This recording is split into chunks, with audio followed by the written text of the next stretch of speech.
do before we get started, guys, make sure you go to dynastymir.com. Again, make sure you go to dynastymir.com while you are there. Make sure you get the new release for your nephews, your nieces, your little cousins, your little brothers, your little sisters, your daughters, your sons. It's libation, even for some of you adults. Even for some of you adults. It's libation time, a children's guide to the ancestors. Make sure you go and cop that, everybody. Make sure you go and cop that. Go to dynastymir.com and grab a copy. Also, please join our email list while you are there. Again, please join our email list while you're there. Also, like, share, subscribe to the content. Again, like, share, and subscribe. Guys, we're almost at 100,000 subscribers, okay? When we get to 100,000, I have a special giveaway, you guys. I have a special giveaway. So again, once we get to 100,000 subscribers, everybody, I have a special gift. So let's get those subscriptions up. Hit that subscribe button, like and share the content. Also become a monthly Patreon, patreon.com. Search for Uhuru. Again, patreon.com. Search for Uhuru. I mean, this light is all. Let me turn it that way. See what happens. There we go. Okay. Or whatever. Patreon.com. Search for Uhuru, everybody. Without further ado, we have a special guest on with us tonight, and we rise up every Saturday night. We try to, at least. Kala Thanos, Kala Genesis. And today's topic is Black America. We went from establishing Liberia to now voting for the lesser of two evils. I mean, we have reduced ourselves. Colin, think about it, Colin. Yeah. We had a few good men who decided to take their own fate or control their own destiny.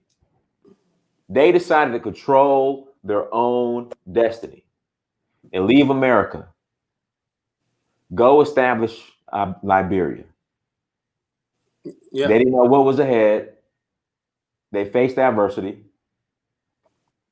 And but they had the will to go and establish their own nation. That's before we became African Americans, I'm saying the bottom line is this. The bottom line is when top of the line, we'll get to the bottom line.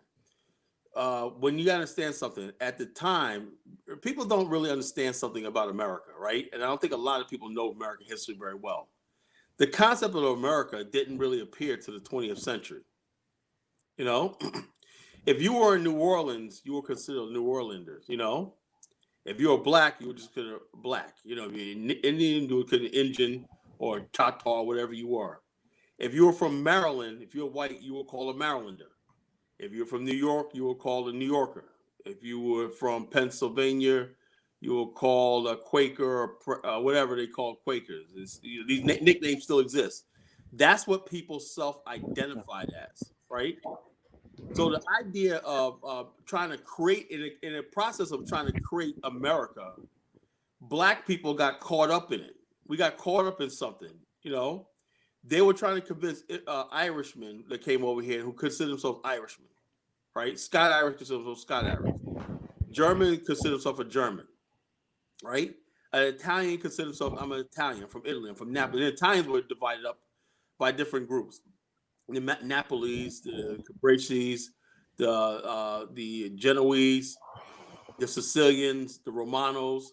And so they kept on to that culture thing, right?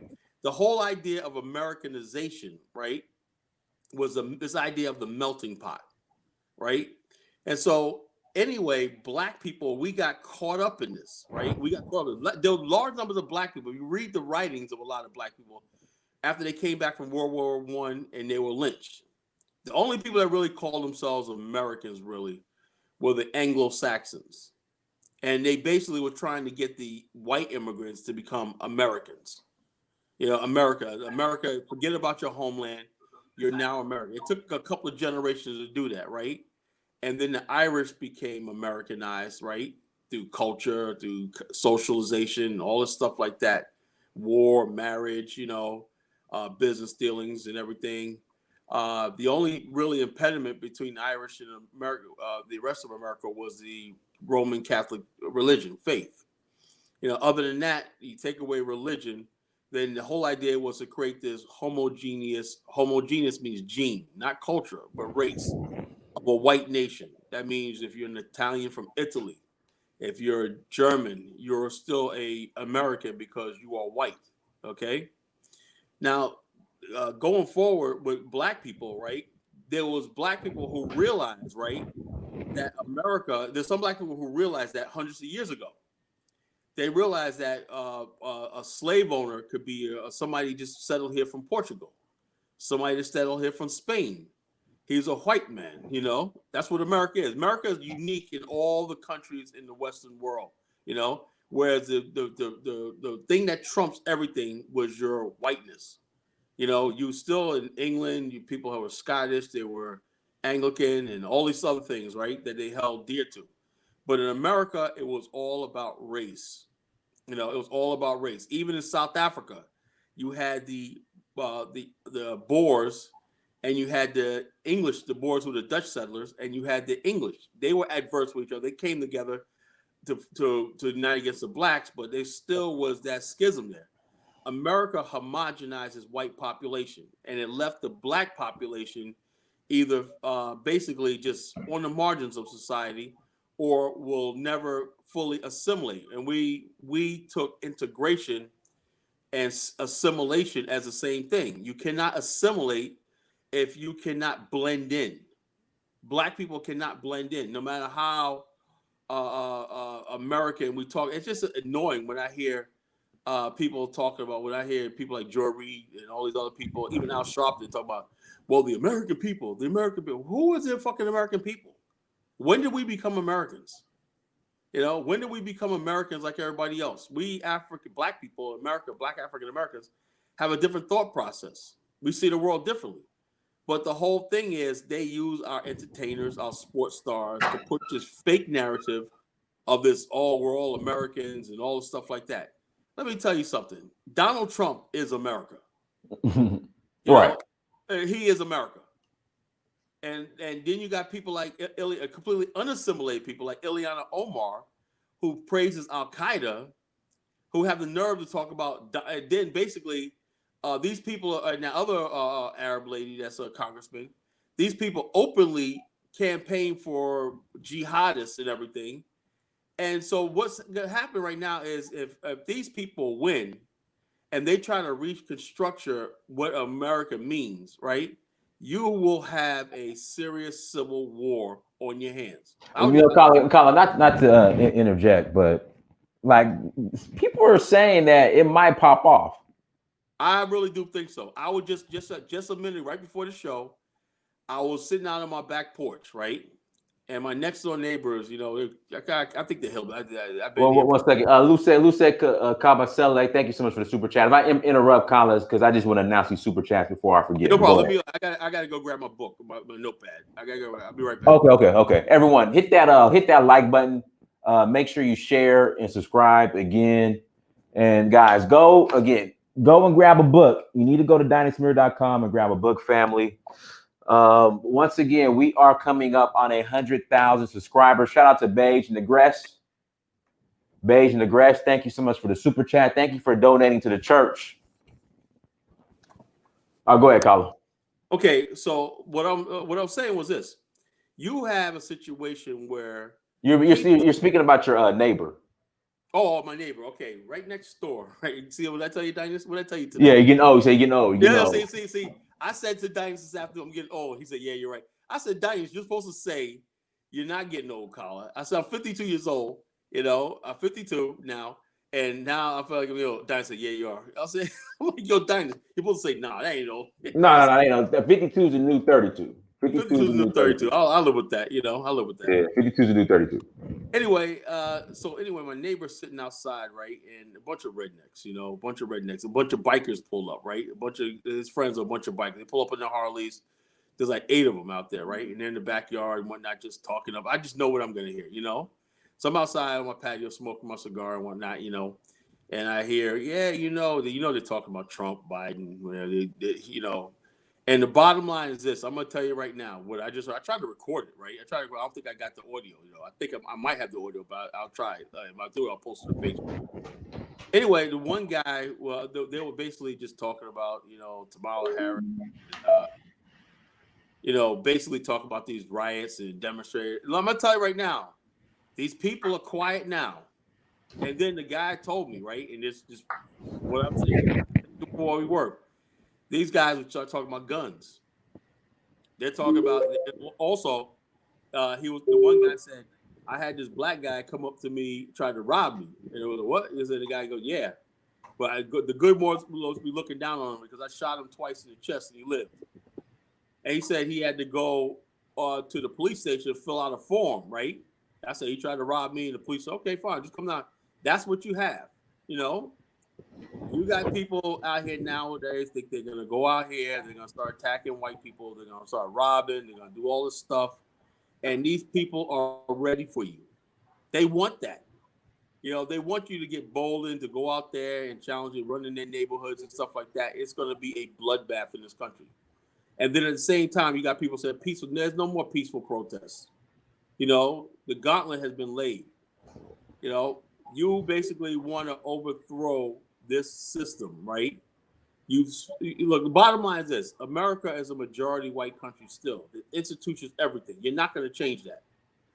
The people, the white people who are leading this, right, are the white people who feel like they've been left out. They come from broken generations of broken families.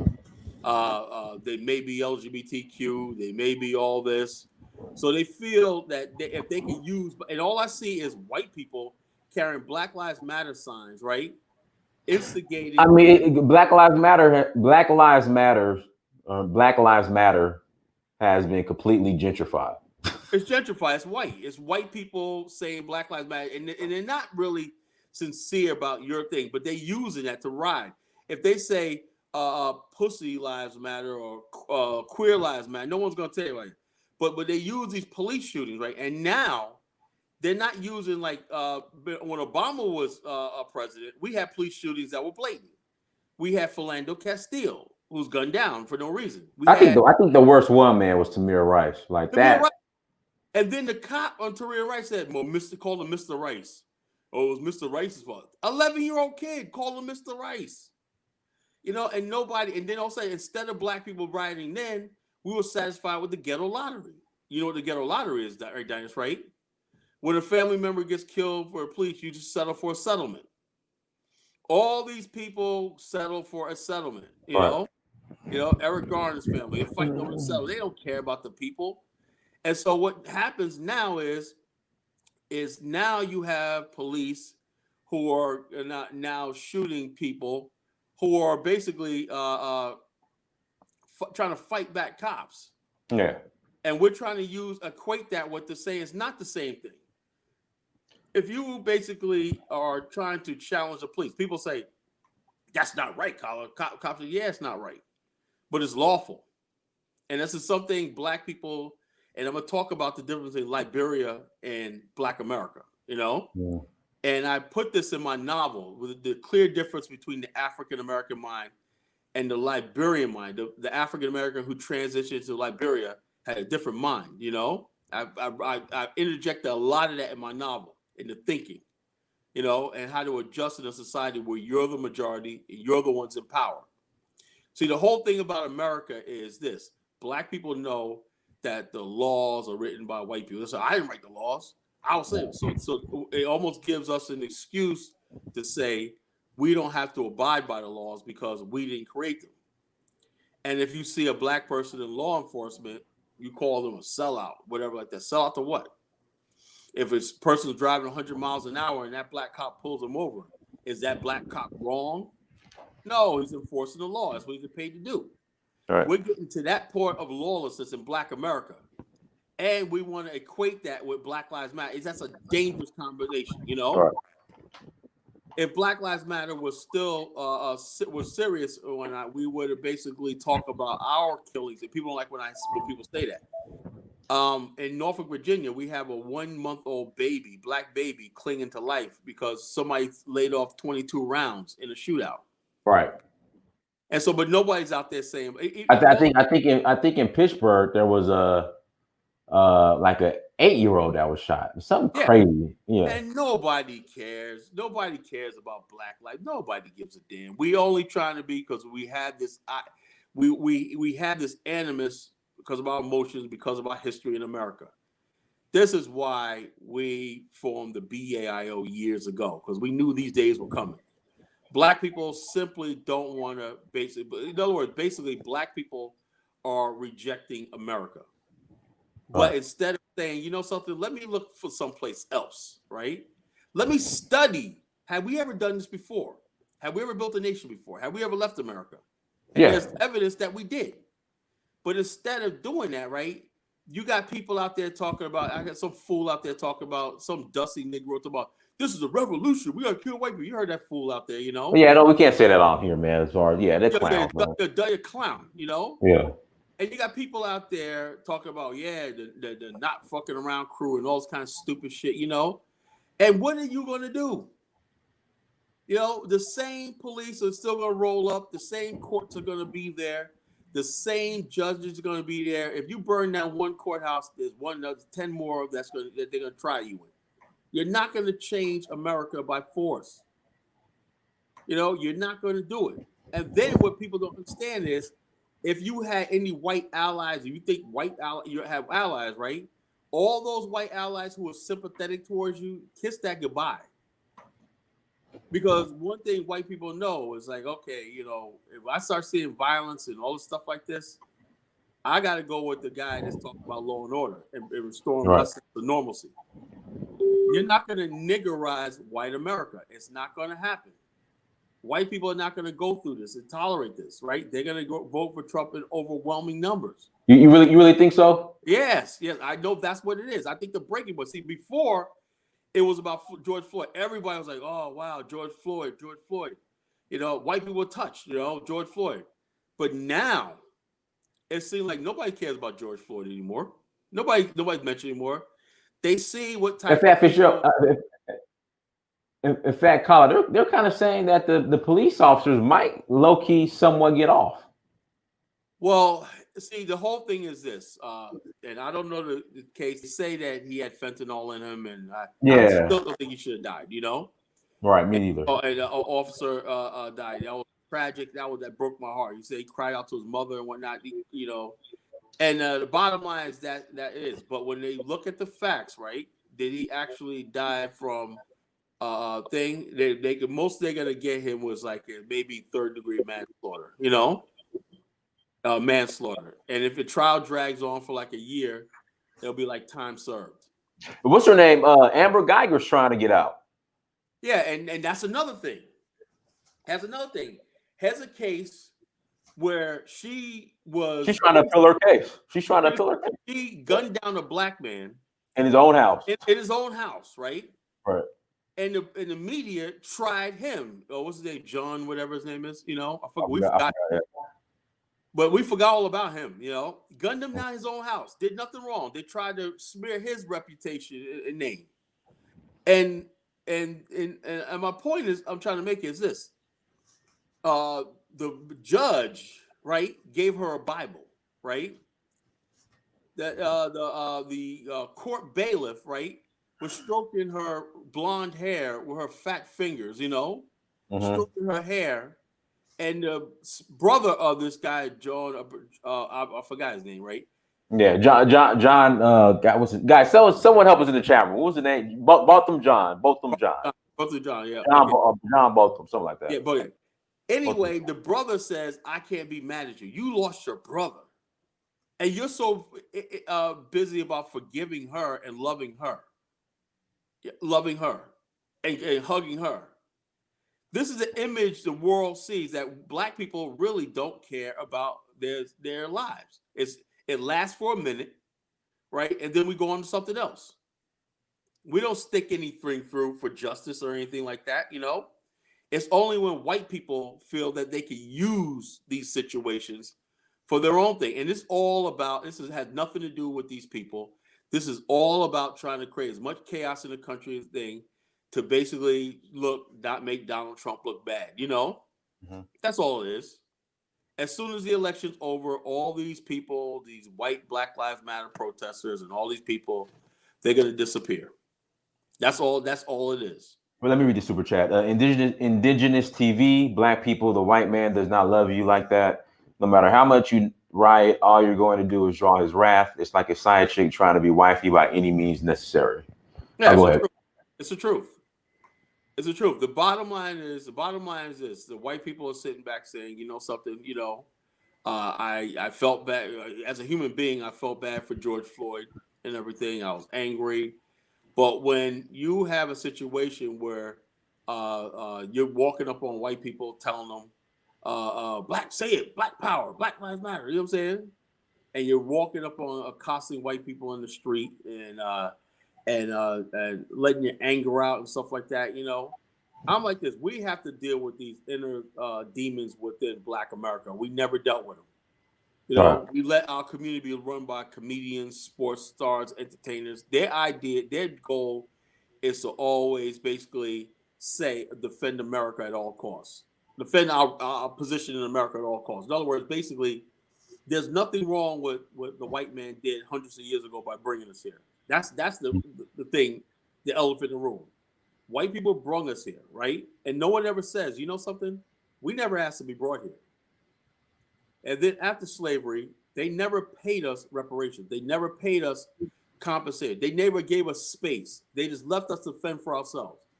But after slavery, right, during end of slavery, Abraham Lincoln had a plan, right? And the ship was off. Yeah, right. But get this. The same so-called Black Power Americans, right? When you mention Liberia, right? What happens, They what the white man created with the white man's mindset. They implemented apartheid to the natives. Look what they did to the natives. It was a white man founded Liberia. Blah, blah, blah, blah, blah. They have any excuse why that when the world knows you was presented with an alternative to America, you balked. And then you want the world's sympathy. This can't go on forever. This got to be a thing. If it is abundantly clear right now that Black people will never, ever assimilate into America. Never assimilate to America. So, okay, so what do? There's some Black people, you see a group that bought some 97 acres of land in Georgia. So they want to build probably about 2 hours from Atlanta. Right. I don't know what kind of safe space it's going to be. I mean, there's all Black areas in Atlanta. But Toonsboro is redneck. Yeah, but the thing is, I think the biggest thing threatening Black communities in America are other Black people. They make it seem like police or people don't like when I say this. I'm sorry, I gotta tell the truth. I don't care what you call me names, whatever you want. The bottom line is this: the biggest threat to Black America is the undercurrent because we have never given anything to the mass. Let me give you an example. Perfect example. If you're a poor Black kid, right? A poor Black girl, Black boy in America, right? You're watching TV every day, right? You're watching the Disney Channel. Everything beautiful is white or bright or light skinned and all stuff like that, right? You live in a community where the majority of people around you are either poor, dark skinned, and not attractive. That creates anger, like you feel like you're a victim of the society. And so, therefore, instead of saying, how do we deal with this? You cannot have two diametrically opposed races in the same space. You cannot do it. You could assimilate Indians into America. You could assimilate Chinese somewhat. You could assimilate Latinos and Mexicans, but you cannot assimilate Africans, because Europeans and Africans are so far apart genetically, and that's the problem. The problem is if to order for you to have a complete assimilation, that means one or two things. You have to basically change white people's attitudes towards interracial marriage. Mm-hmm. You have to encourage Blacks and whites to marry each other. You have to sort of create a sort of situation where being mixed race is the norm, is okay. And the bottom line is this, despite the fact that we elected Barack Obama, the majority of white people, what Dynasty, they're not going for that. You know, Mhm. they're not going for. They're not going to lose that white identity. So therefore, there was this thing that Trump just got rid of called white. What was it called? Racial identity, truth, Yeah, something yeah, like that. let me read these super chats real quick. Alan HB, thank you for the super chat. The only thing that saved the Botham Jean case from ending just like the others is the fact that he had government of St. Lucia behind him. The prime minister showed up the next day. Shout out to Pan Africanism Strikes Back, brother. I don't want George Floyd living in my neighborhood. Let's see here. We had another super chat. Hold on one second. JB, shout out to JB. As long as there is abortion, black people always lose. People hate us. Can't just stop everything and watch Black Death via abortion stay on autopilot. I was actually watching Kanye West. I don't care what people say about Kanye West. If you listen to him and Yeah, if you everything, listen to him, not I what the mean, media puts out there. yeah. If you listen to him, he actually drops some jewels. He does. Um, but I was gonna say, yeah. So he got rid of the, I guess that diversity training, or what is it? It's called white acknowledgement stuff. Basically, what it was is if you go to the average white person and you got to tell them you got to acknowledge your supremacy and people of color or race. This is stuff that Obama administration brought in, but this came and Trump's getting rid of it. Basically, what it's doing is saying it's going to bring people together, but it actually causes resentment. Because if a white person says, "Look, I'm not racist," they're saying, "No, you are racist. You're white. Just by white being white, you're racist." In some cases, that's true. But what it does is it takes away your individuality, your character. It's a presumption that if you're black, you're a victim. And if you're black, you're a victim of racism at all times. If you're white, you have to be in power and everything. And people are like, wait a minute, I struggled for all my life. Then there's some black people who probably had a better life all their life and everything. But they said, but being white is the best. So basically, what it's doing is it's telling white people you got to acknowledge racism and everything, but no reparations check. It's like, okay, you acknowledge racism and everything, but you say, okay, if black people suffer from racism, like you say, then why not take care of the black community as far as giving them monetary payout, which I don't know they're not going to do and everything, but they don't want to entertain that. So that's what it is. So we're going back and forth with these tit for tat racial thing. White people do this. Oh, we did this. And none of it's working because the masses of black people are seething. Why we're seething? Because we know that things have been done wrong to us, has never been made right. Mm-hmm. And so, how do you make that right? How what does that look like? Well, we sacrifice the white America and black America make it right with each other by having these middlemen in black America. The middlemen in black America are so-called the spokesmouths, the leaders. These people, Booker T. Washington wrote a quote. Did you see remember what quote he wrote? He said there appears, he said Booker T. Washington wrote, and quoted, right? You can look it up.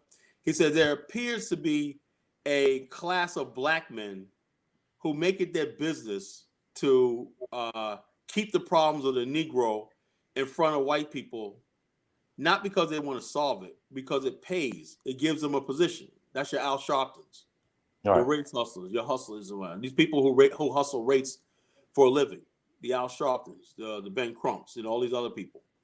Mm-hmm. They keep the problems of black people before white people, right? And then you have Stephen A. Smith and all these other people and all these sports stars to pretend to speak for us, breaking down in tears and crying in front of the world. I can't believe you guys don't accept it. I'm like, yo, look, the average black person is not thinking about what the hell white people care about them. All we know is we want to do business. We're trying to make money. We're trying to do our thing. And you got people out there who are speaking for black people without a consensus, right? You didn't get a consensus among black people, right? So if you don't have a consensus, how do you have a mandate? How do you have a mandate to speak for it? It goes to another thing about black people is this. We're so powerless, right, that people can speak for us and misrepresent us, and there's no consequences. There's no consequences for going out there and misrepresenting what we're about and everything like that, right? You go out there and you campaign. You could campaign and win an election in a black district, and you bring absolutely nothing home. Your district is worse than when you took over. Right. There's no consequences because all you have to do is go run back to, oh, the white man. Oh, racism is racism. It's racism. And this is game. Look at Maxine Waters' district, Look at Elijah Cummings' district in Baltimore. A hell on Right. earth. Look at all Carly Rango was been in which we call for decades in Harlem, right? Harlem's we lost Harlem under his watch. White people, I remember Newt Gingrich, right? When I was years ago when he was in Congress, a speaker, right? And I learned this back in '94, right? And I was saying, like, oh, he's a congressman like Kwesi Nkrumah, right? And John Conyers, he's just a congressman, right? Even though he was a House whip at one time, and then he was Speaker of the House, right? But then I did some investigation back then. I said, I wonder how his district's, right? He goes to his district, right? And then he's basically making sure Lockheed Martin and all these other people bring substantial jobs to their district, right? People are working, government contracts, called pork barrel politics, You bring something back to your district of substantial. In the black community, the black politicians don't have to do that. Why? Because there's no competition. Black people, you mean to tell me after all these years, there's not one black person who could run as an independent candidate to take out some of these black congressional black caucus leaders? We supposedly got independent media, Dynast, Let me ask you this, Colin, and shout out to Pan Africanism Strikes Back. If we didn't abort so many babies, we would be the majority in the United States. Let that sink in. We did it to ourselves. Guys, make sure you hit that like button. We have almost 300 people watching. Hit that like button, guys. Hit the like button. But you can't super chat. Hit the like button. Yeah, for God's sake. But Colin, do you think the girl in Baltimore can win? The Republican, the black girl? Yo, that would be, like I said. Then again, she's running against Kwesi Nkrumah. Oh, okay. I mean, he did absolutely nothing with there. But what it is will raise her national profile. I think she's a really sweet girl. And she looks like she's sincere. She's out there with the people. But you gotta understand how politics work. Politics work. Politics is like that. You can have all the best ideas in the world, and an extreme example is that on the African continent. Can you tell me anybody that's can better articulate Africa's problem than PLO Lumumba? PLO Lumumba, right? And he can't even they banned him from Zambia. Yeah. And so he can't. He's basically being harassed. He can't get elected anyway. I think he tried to run for office in Kenya, I believe it was. He lost. Africa is so tribalized in their politics and everything. The people who have the ideas are not in power. I listened to your show, Dynast, right? Your brother from the Igbo brother from Nigeria. Ebube. That guy should be president of Nigeria, right? Right. In a fair world. He should be a president of Nigeria. But what's the chance of him ever being that? No, it's never happened. That's what happens. All the people. Now, this is a question we have to ask. How is it that the idiots and the fools are running Black America, right? The buffoons are running Black America. Because black, we rather choose entertainment over politics. Right, politics. We're not that. When we say politics, we're talking about specific things. When you ask somebody, right, and I will hope a Biden supporter calls in tonight, why you vote for Joe Biden, please call in. And I'm going to talk about Liberia, people who oppose Liberia, please call in, what is exactly do you like about Biden and hate about Trump? Oh, Trump's a racist. Trump's a racist. Everybody I hear on Roland Martin's part, Trump's a racist, right? Even though all the facts, I'm like, well, what is a racist now? I mean, somebody who let who had his kids around the likes of Mike Tyson, Herschel Walker, Michael Jackson, and all these other people, Don King, and everything, grew up and around black people and always gave money to black causes and everything like that. If that's a racist, we need more of that. Right. And then you got Joe Biden, right? Joe Biden. Oh, he's not a racist, but he spent his career with that crime. That crime bill was devastating. I remember when that came out. I remember that when that came out. That came on the heels of the LA riots and the Central Park case. Right. You know, and so I'm like this. So what did Biden do? Well, he was Obama's vice president. He was a Democrat. So how is he not a racist? He's a white man, just like Donald Trump is. He's a white man in America, right? With power. He's a white man. You know. So we asked, well, what specifically don't you like about Trump? I don't know. He's just racist. You know, racial. What do you like about Joe Biden? Oh, he's a Democrat. We gotta support him. So therefore, what's this saying? What's sad to me is this, bro.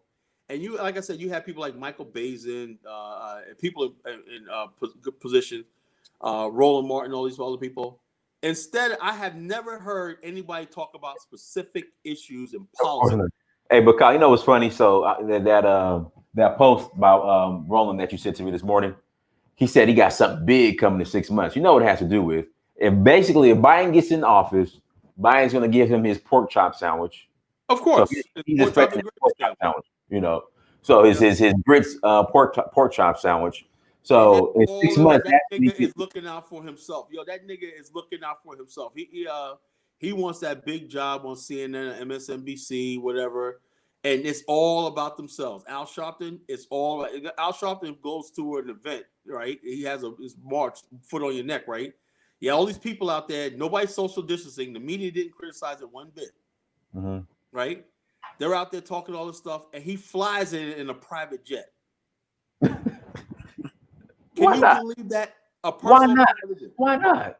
Yo, he's a community activist, you know. So why not? He can fly a private jet, his G5 to the march. Why not? Yo, he's flying around, and he's always. Hey, if it's me, I'm a land right at the Capitol Mall in my. Yeah, that's what he almost landed right there, right near. Yeah, I'm gonna land at Capitol Mall right there. So I'm saying to myself, okay, Al, I got it. You won. You got a big gig going on.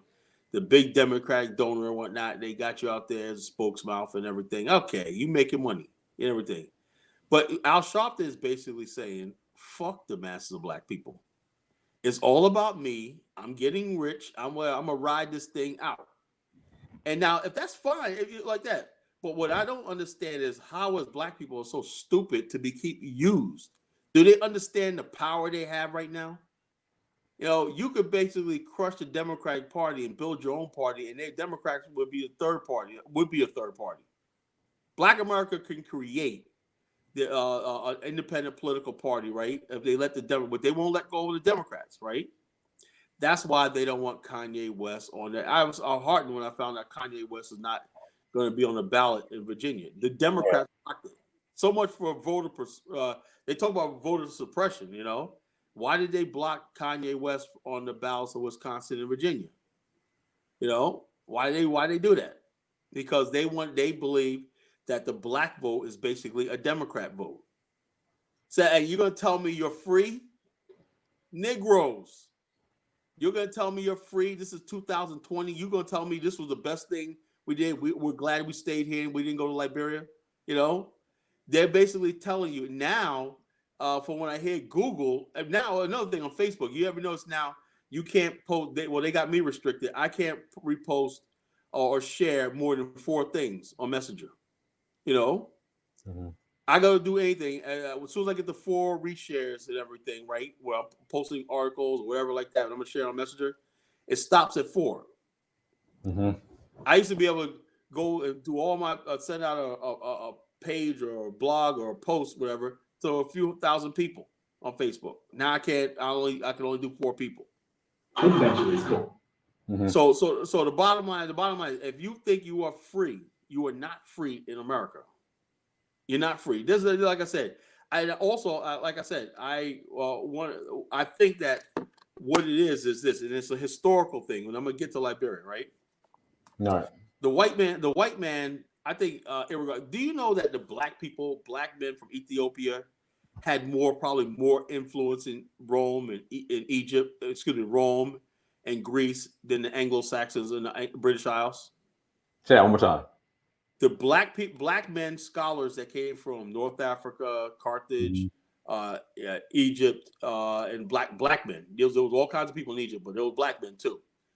Ethiopia and everything that went to Rome and became Roman citizens and whatever, scholars and everything, and even fought in the Roman army, had more influence on Western civilization than the British do. Mm-hmm. But the British have changed written black people out of ancient history, right? And they made it seem, so when you look at Thomas Jefferson, man, he's a ancient Greece, Rome, the Age of Enlightenment, everything. But they forget about all the black people and the non-white people that were a part of that. So therefore, when we talk about men's words, right? You know the words of Thomas Jefferson, right? All men are created equal and also, but you don't know the words of Joseph Jenkins Roberts, right? You don't know the words of Hillary Teague from Liberia. You don't know the words of John Day from Liberia. You don't know the words of Arthur McGill, the McGill clan, of Liberia. You don't know the words of Edward Wilmot Blyden, the father of Pan-Africanism. You don't know the words of these great black men who talked about a black nation being free and stuff like that. Why we returning to our ancestral homeland to build and edify. You don't know the words of Marcus Garvey.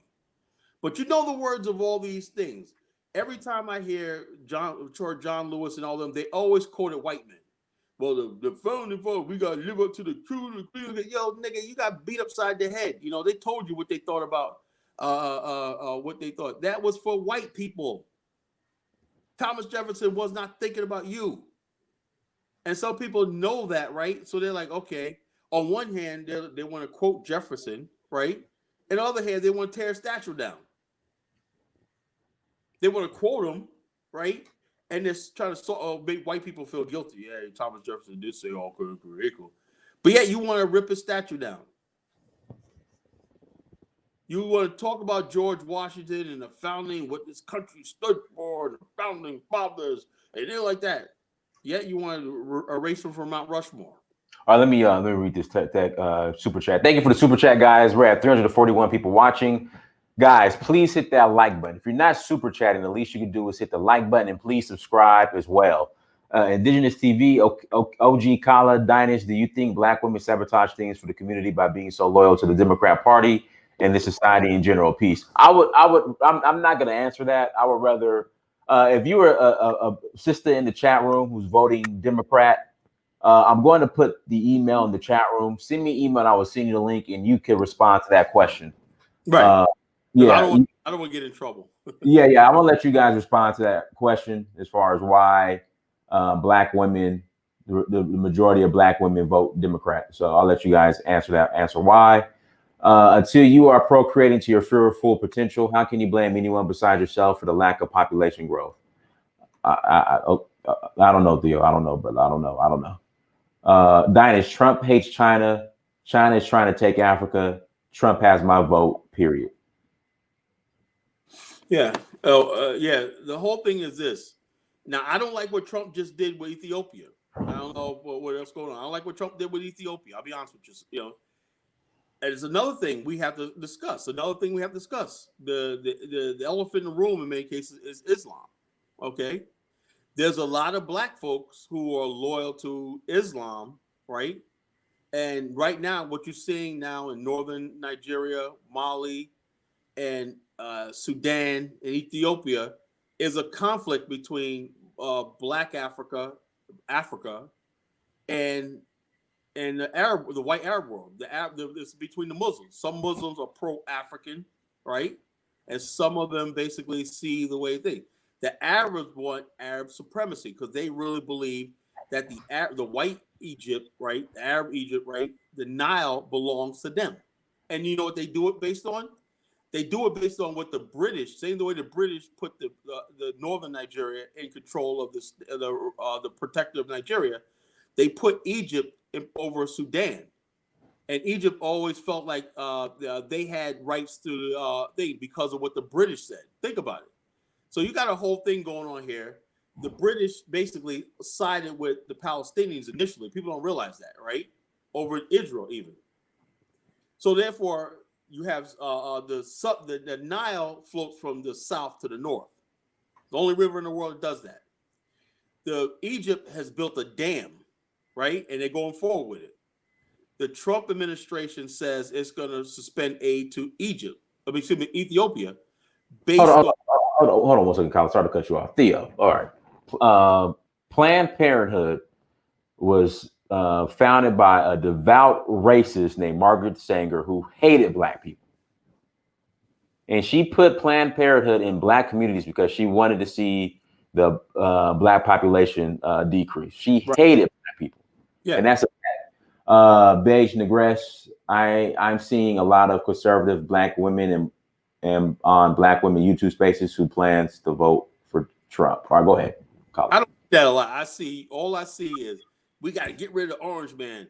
And then you got people out there, I can't wait to see him in an orange jumpsuit. I mean, I can't wait to see him in an orange jumpsuit. He murdered, get this, Dynast, right? The people that died from COVID, right? COVID-19. Let's talk about COVID-19 for a second before we get back. 170,000 people died from COVID, supposedly, right? Well, they had 94% of them already had underlying conditions. I'm gonna get to that, right? All right. The CDC, this is how powerful the media is right now, right? The CDC came out with a report. Now, CDC, the whole time it was the CDC. Trump's not listening to CDC, right? So the CDC comes out with things saying less than 6% died from actually the virus, right?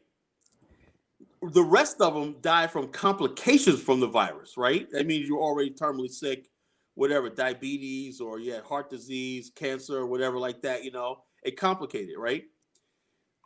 90% of people who get COVID, 95% fully recover. So what you're talking about is a very, very small percentage of people who died from COVID or with COVID, Now, the media is blurting that out. The CDC came out with that, but you won't see that all over the internet. Why? Because the internet, Google, and a lot of these news feeds and everything that go through Google they're not making it through the main. If you got control over MSNBC, Fox, not Fox, but CBS and all these other news media outlets and everything, and you're not putting that out there, right? You could easily suppress the algorithms for that getting out on the internet. And the reason why they're not getting out on the internet because they want to ride this COVID thing out to the end. Cities are falling apart. You saw Nancy Pelosi, right? Right. She got the whole San Francisco on lock, right? But Miss Nancy Pelosi snuck in and got her hair done, breaking COVID with no mask or anything. And the lady's shop she broke into, right? She said, I'm just showing the hypocrisy. I'm going out of business. And this lady comes in and gets her hair done. And then Nancy Pelosi now saying she's a victim. Right. She was set up. She was set up. Or she was set up when she was walking in there. Oh, yeah, That don't sound like no setup to me. Setup means you invite somebody in your house and they say, look, I got a discount on a hair thing. And they come to your house and do it. You came out in public, broke quarantine, and went into a salon. And you didn't verify that salon was sanitized. So this is what you have in the hypocrisy. Now, getting back to what we talk about Liberia. In my novel, show everybody the novel, right? Yeah, hey guys, great book, Journey to the Promised Land. Journey to the Promised Land. I wrote that back in written by Calathano, Dwayne McConnell. That's him right there on the back, guys. Look at that picture. Look, that selfie in his drop top Porsche. Mitsubishi Eclipse. My Mitsubishi Eclipse. Why you bring back memories? That was the best car I ever had. I had a silver Mitsubishi Eclipse. God, I miss that car, man. I missed that car. I had it for 12 years. I missed that car. So anyway, I wrote that book, right? Journey to the Promised Land, right? And the reason why I wrote that book, right, was to educate people about. I said to myself, right, and just like Bomani said, these things don't exist, so let's create them. And so I was complaining that people didn't know about Liberia. People didn't know about Liberia. People didn't know about Liberia. Then someone said to me, why don't you fucking write a book? These people, and I heard about the story about the Bark at Zor of Charleston, South Carolina, right? And I did my research, the Library of Congress. I bought many books, and I did my research for 2 years, right? I had to study everything from shipping, ships, different types of ships. I had to study everything, what is the helm, what is the knots, what is nautical knots. I had to study everything to write that novel, right? And I said, it's going to be well worth it. Why? Because I want to give my people something, right? So I wrote this book, right? I learned about the history of Liberia, right? And I learned about a specific incident that happened that ties into American history. It was the Hayes-Tillman Compromise of 1876. Okay, Rutherford B. Hayes became president after the Southern Democrats got rid of the filibuster and took office in 1877. Right when that happened, the Union withdrew its troops from the South. Black people were starting to. There was a large number of black people, as I said in the novel, who said no. They knew this was going to happen, right? So we spent 12 years in the Reconstruction helping rebuild the South, right? Only to basically, after we rebuilt the South, right, the Union was forced to withdraw. During that time period, black people we sent senators and congressmen to Congress. We had black men as sheriffs and everything. We had black men town clerks and all the stuff like that. It looked like there was going to be progress. Black people had space away from white people. They had control over the roads that rednecks and all these other people couldn't just ride down and do their thing. So what happened was the whites were like black, and this is another thing. White people aren't angry with black people because of poverty. They resent black progress. Black people were making too much progress. They said that our civilization will be in peril if you have a competing race of people. What do they mean by the competing race of people? That means the black people who were elite at the time, right? The black people who were poor listened to the black people who were wealthy and well-to-do. We were one people. You cannot have a community where everybody is basically uneducated and poor. There's a disconnect right now in the black world between the educated and the proletariat. And that's done deliberately, to keep dysfunction. The head and the tail should never join. When the tail is struck, the head reacts. When the tail of the nation is struck, the head reacts. We don't have that in Black America because we're not together as one entity. Let me 1 second, Colin. Let me just catch up on these super chats. JB, thank you for the super chat. Kala Dynast, what would current day look if Toussaint Louverture and Garvey was aborted? Our people suffer in so many ways from abortion. Then let's see here. Let me scroll down. I think we had another one from brother Brandon. Let me find this super chat real quick. Nappy Yankee, Trump will get reelected, and Kanye is a clown. Man, if you sit down and really listen to all of Kanye's, I mean, you can't throw the baby out with you can't throw the baby out with the bathwater. Yeah. I mean, if you really listen to all his speeches, he really dropped some jewels.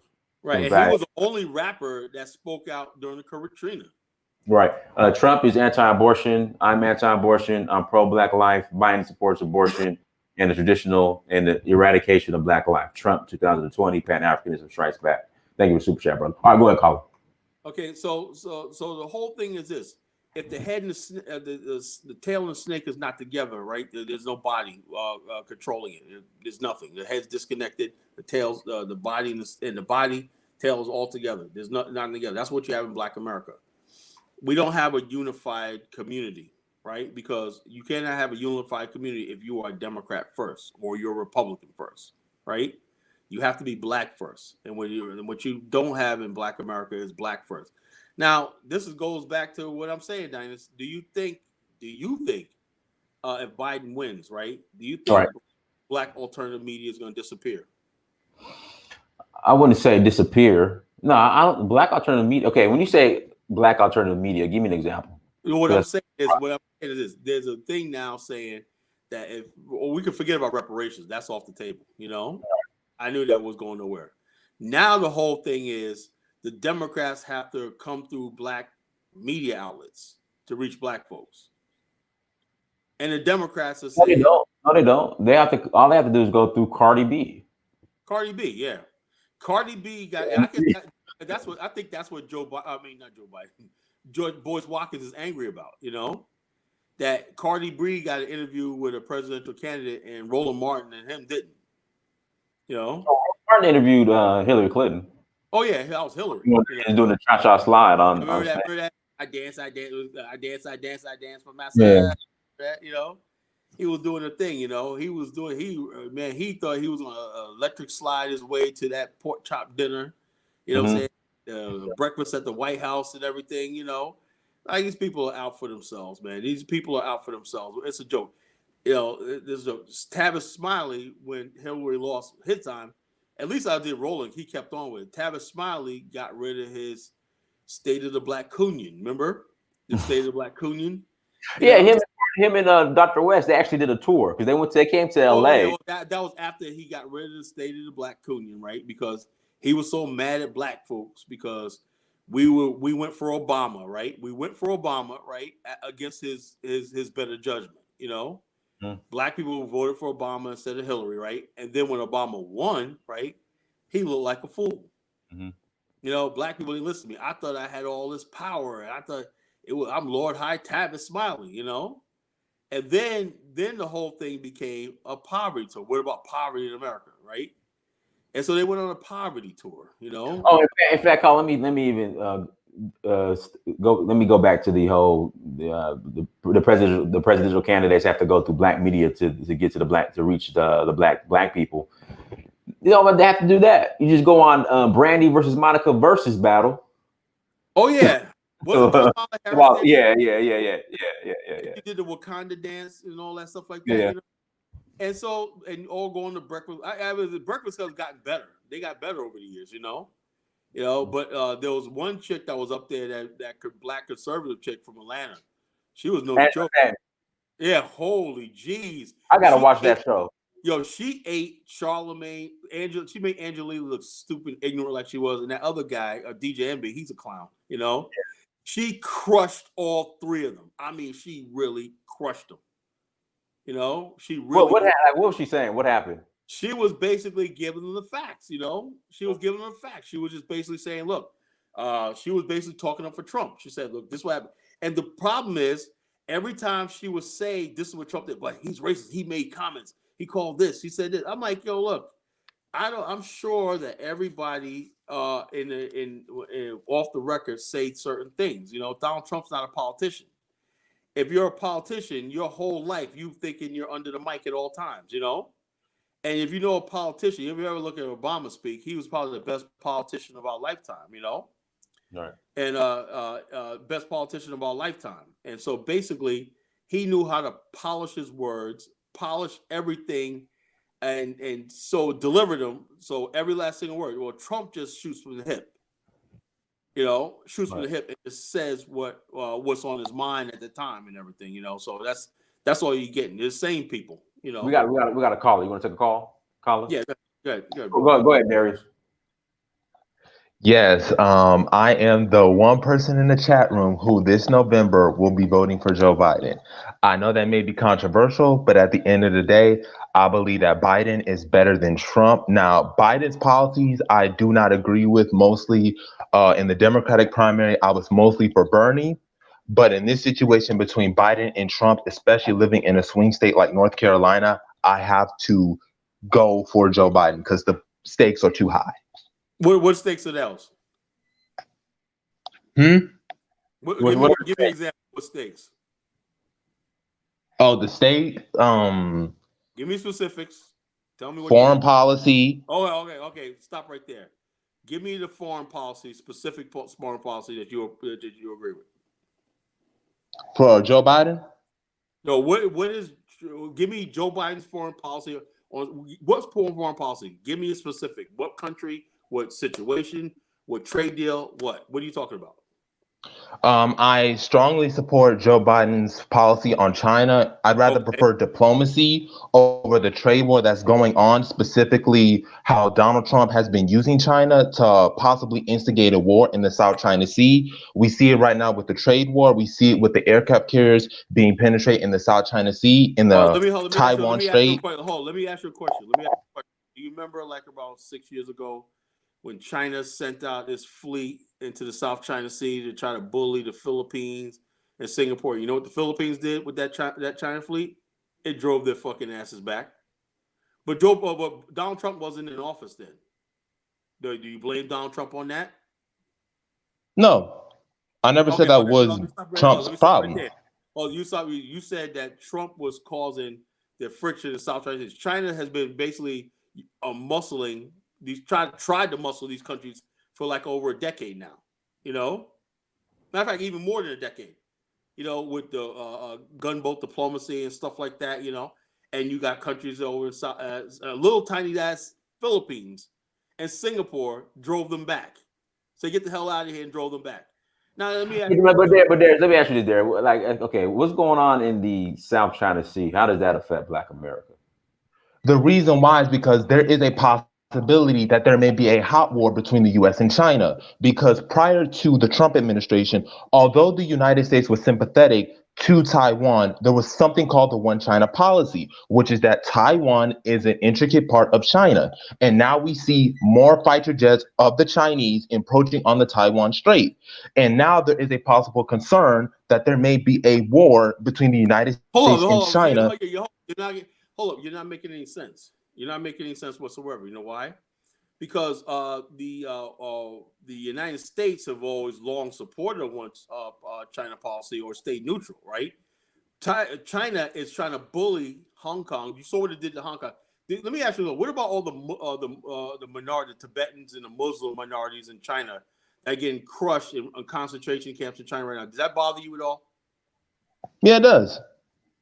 All right, okay, yeah, that bothers you. Okay, keep that thought, right? The suppression of people in Hong Kong by the Chinese mainland government, does that bother you? Yeah. Okay, I never that said it bothers didn't you, right? bother me. Oh, that bothers you, right? Do you know the only reason why China is weak right now is because of these new trade agreements, and the United States is putting its foot up its ass and saying that the United States taking $100 billion from China in unfair trade things. Also, what about the Chinese copyright infringement on American goods? Do you think that's good or bad? Joe Biden thinks it's good. He never said it was good. That's a blatant Hold on. lie. We Joe see Biden this with American has companies right here doing the businesses same in thing. China. What China's been doing, the US has been doing, and it's been Hold on. The escalating United under States Donald Trump. has put sanctions on China. Has sanctions on China right now because of copyright infringements, right? Unfair trade practices, devaluing the currency, all this stuff like that is bringing billions into the U.S. Treasury, right?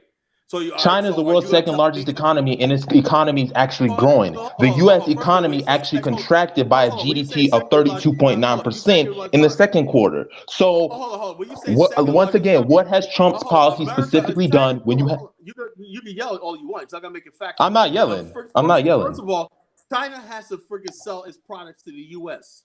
That's it. The United States sells very little in terms of China. That's what they did. China's selling all of us all its stuff, right? It's not getting taxed on it. It's not getting all that. So when you start taxing the Chinese, now they're complaining. China has more ghost cities, right? It has 400 million people living in poverty, absolute poverty, right? So-called second largest economy. 400 million people living off the grid. That's more than people that live in the United States live off the grid. China has the worst environmental problem. We talk about these people talk about the environment and everything. China is the worst polluter on the freaking planet. So what this tells me is you guys don't really have a real argument for Joe Biden or China and everything. You just hate Donald Trump. That's all it is. Just say it. No, because we see Donald Trump right now going into the national forest in Alaska and drilling more oil, despite the fact that that has not been disrupted, even under Ronald Reagan, which will release more greenhouse gases and So methane what into the the fuck does this atmosphere. got to So do with once black people? again, so that has something to do with black people because Africa is going to be hit especially hard by climate change. That's just the reality of it. We see it right now with Hey, the you're talking. locusts in Hey, East you're Africa. talking. We see this right now in the Sahel Oh boy. region Okay. where there Okay. are All right. Hey, extreme droughts, and as a result, that's going to play a huge factor. Trump basically has said to NATO, took billions of NATO pay up $500 million, right? NATO, who introduced AFRICOM into Africa? It was George W. Bush, right? And it's escalated by Barack Obama. Trump does not give a rat's ass about Africa, and that's a good thing. So what are you talking about? I never said that aspect of it. I never said that AFRICOM was Well, you not a just got problem. through saying, bro. You just got. But Donald Trump, as a matter of fact, Donald Trump still has troops in Africa, and he's going to be appointing more of his troops from Europe to Africa. It said it. We can verify right now. When he And closed his troops in Germany, he said he was going to transport more troops from Europe to Africa. So are you in favor of troops going from Germany to Africa? Darius. Hold up, brother. Look, the bottom line is this. Somebody said this guy loves Trump. No, it has nothing to do with that. I like the freaking truth. You know, this is politics here. You want to talk politics? You be like an intelligent people. Stupid people sit there and be like, "Oh yeah, Trump. Yeah, I can care less who wins. You know, it doesn't really bother. I'm not gonna have a dog in this fight. But I like truth. And black people, they're using black people because they know we're emotional, like our friend here on the line, emotional, and we don't think about facts. When they try to, you ask them about facts specifics, they're ill-informed. No, I'm not being emotional. And like I said, with Joe Biden, I'm not a huge fan of Joe Biden or Trump, but I'm preferring Joe Biden out of the form of harm reduction, the theory of harm reduction. Once again, I prefer Bernie Sanders. I'm not really a huge Joe Biden fan. I'm not a huge fan of Joe Biden, but I'm doing it from the perspective of harm reduction because. Did you Kyle, really? let him finish though, Kyle. Let him finish. Okay. Go ahead. Yeah. Yeah, so I'm doing it from the theory of harm reduction. The amount of harm that Donald Trump has done has been cataclysmic, and it can be accelerated. We can see this with the coronavirus, how he was doing with whether or not states should have a permanent lockdown. We have seen around the globe where countries that have a lockdown have had less coronavirus cases than in other places that didn't lock down. We can look at this in Sweden. We can look at this in South Africa. South Africa had a stage 2 lockdown, and as a result, what? They're open. Hold on, Sweden did not have a lockdown. What are you talking about? That's right. Wrong. Yes, Sweden didn't have a lockdown, and as a result, they have a higher fatality rate. Man. So you spewing out talking points, and you don't even know what you're talking about. Sweden didn't have a lockdown. They kids are back in school. Sweden didn't have a lockdown. Sweden did not want to shut down its economy. You just said countries that did have a lockdown. Sweden had one of the lowest death rates and infection rates, and it didn't have a lockdown. Not compared to its Nordic counterparts. Not compared to its Nordic counterparts. If you look at Norway, if you look at Finland, if you look at Denmark, Sweden has a higher fatality rate. They didn't have the freaking Chinese. You know something? I remember this very, very clearly at the State of the Union address, right? Donald Trump said, yeah, we got to worry about infectious diseases coming from foreign lands. What did they say? That was racist. He's people of color, whatnot. Remember that, Dice? I said, Then basically, when he was going through impeachment, a couple of weeks later after that, he was going through impeachment. He said, look, man, we got to close these trade deals with China. And also, we had reports about an infectious disease, right?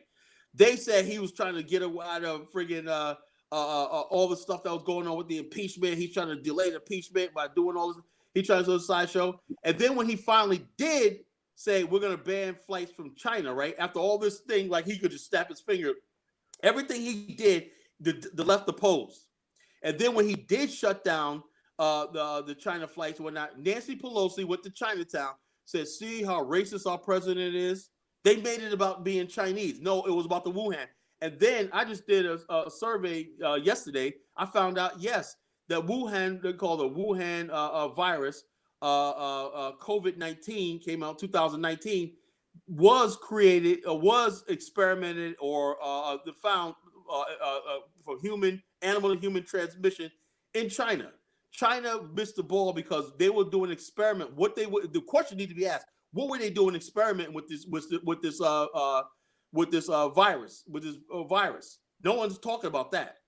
So everybody basically is it. And we just said earlier, the coronavirus, less than 16% who died with coronavirus died from coronavirus, right? 6%. And that's not even including the fact that most of the people who say they died from coronavirus didn't even die from coronavirus. They just put it on the certificate. So 6%, and then 90% of the people actually recover. And then when they talk about way he handled coronavirus, what you're doing is you're disparaging the millions of people in the healthcare sector who probably the biggest mass mobilization in American history since World War II. You know, you're saying they failed. So let me ask you a question. A state like Montana with no coronavirus cases, should Donald Trump get credit for that? Should he? No, he shouldn't get credit for that. No, he shouldn't get credit for that. Oh, he shouldn't get credit for when it's successful, but he should only get credit for when the people die. So what this tells me, you're biased. You don't really have an argument. You just don't like Trump. No, because So vote for I'm Trump. not saying that I'm No, you biased, didn't but the make any reality sense. of it is, once Hold again, on, bro, even when COVID deaths, when you were talking about COVID deaths, Hold on, can I hold talk for a second? Can I talk Hey, for a but second? Darius, let me ask you this question. How now? What do you, if say Hillary Clinton or say if Biden wins? How would they stop Corona? Like, what strategy would they implement? Number one, Biden is focused exclusively on universal masks, which needs to be enforced. There needs to be a universal mask order, whereas Donald Trump right now is telling people, well, masks are optional. You can choose. No, we know that masks can actually cause the coronavirus spread to lessen. So it may not eradicate it, but it has enough to lessen the transmission rate. And therefore, we can bring coronavirus cases down. Countries that have people that are wearing masks have lower coronavirus transmission Now, rates. everyone's Like I wearing a said mask before in here. South Africa, Everyone's wearing a like I mask. said before I came here, when I was in South Africa, when they were going into lockdown, they made it a requirement that we had to wear masks. Everybody had to stay where they were. We had to wear masks Let me whenever ask we went out. brother Darius, let me ask you a question. Is Yes. it like and this is an honest question. I would not hold you against way like that. Is it also the cultural aspects of this, the LGBTQ aspect of this? Does that weigh on my? There's nothing wrong with that. Just be honest with yourself. The LGBT. No, it has nothing to do with it. It has nothing to do with it. Fine, Biden's history on LGBT rights has been horrible. I mean, hold it's on, just hold on, hold on. now, it's just now that he got better on them. But originally, he was not for LGBT issues. Same thing with Hillary Clinton. When he was with Obama, he was all straight LGBTQ. And not only that, he said his main priority is going to be taking care of the LGBTQ community. I know you heard that. I know you heard that, bro. Yeah, now, yeah. As of the But I know you heard 2020 that. campaign, yes. Also, hold on. So therefore, like I said, like I said, if that's your issue, like that, bro, there's nothing wrong with that. That's what you vote for. That's No, your that's vote. the least issue of my Hold. concern. LGBT issues are not my concern. That issue, that's what you're voting around. That's fine. That's fine. If you feel like the LGBT community is being slighted and marginalized and everything like that, and I wish you a lot of luck, man. If that's what you feel like that. That's but like I said, when it comes down to Black America, right? We don't benefit from that, nor do we benefit from the masses of illegal aliens that want to bum rush the border. The bum rush, Dynasty, the bum rush. There's a bum rush about to happen, There are people piling up. America's this bad country and everything like that. We're trying to get people on the line over we're trying to convince people to move to Africa, and you got people. What does that say about our movement? People are freaking lined up on the border of Mexico trying to bum rush the border, and so bottom line, I don't agree with illegal aliens. I don't agree with people coming over here getting freaking welfare, and that does not help Black people, Black America. I'm voting for my interests. I'm not a demo bot. A demo bot doesn't care about his own. He just cares he's a Democrat and whatever the Democrats say. Now, if you have your own issues, the LGBT, that's fine. You have a specific, but I don't see anything on the table as far as the Democratic platform that me as an African American male, not African American, but an African American male, that I can support. Now I tell people all the time, if I usually vote third party. This is gonna be my third time voting third party. I voted for Ross Perot, show my age. Back in '92, I voted for Ross Perot. I didn't like Clinton. I didn't like Bush. In 2016, I voted for Jill Stein and Baraka. And so this is gonna be my third time. I want to vote for Kanye West. And say, well, what did you waste your vote? It's my vote to waste. That's another thing. They're so offensive to tell somebody you're wasting your vote and to vote for Trump. That's offensive. Your vote is who your vote is. You want to vote. If I want to write myself in, College Genesis. If I want to write Dynasty Miriam, I can do that. That's what your vote is. If I want to sit home, that's your vote. Kyle, let me guys hit that like button again. Hit the like Kyle, button I'm again. not opposed to what you're saying. I'm not opposed to what he's saying. Guys, we have almost 400 people watching. If you're not super chatting, the least you can do is hit the like button. All right, Darius, and then go ahead, Serge. We got the Darius. Go ahead, Serge. Darius as well. Yeah. Yeah, Kala, I'm not opposed to your Back to Africa movement. I'm well supportive of your movement. I've been advocating for Oh, Liberia since 2016. As a matter of fact, thank when I was in high school, one of the persons that I did my presentation on was Henry McNeil Turner, the bishop that was advocating going to Liberia, the Liberian Exodus movement. So I'm not against your movement. I'm just dealing with harm reduction. I'm just dealing with harm reduction right now until I can find a way to immigrate to either to South Africa because I was planning to go to South South Africa Africa, study South at. Africa will be a better. South Africa will be a good country for you, bro. It'll suit you real good, bro. Go to South Africa. I was actually in South Yeah, Africa at the University of I know Johannesburg. you. I know So you, Darius. You go to South Africa, bro.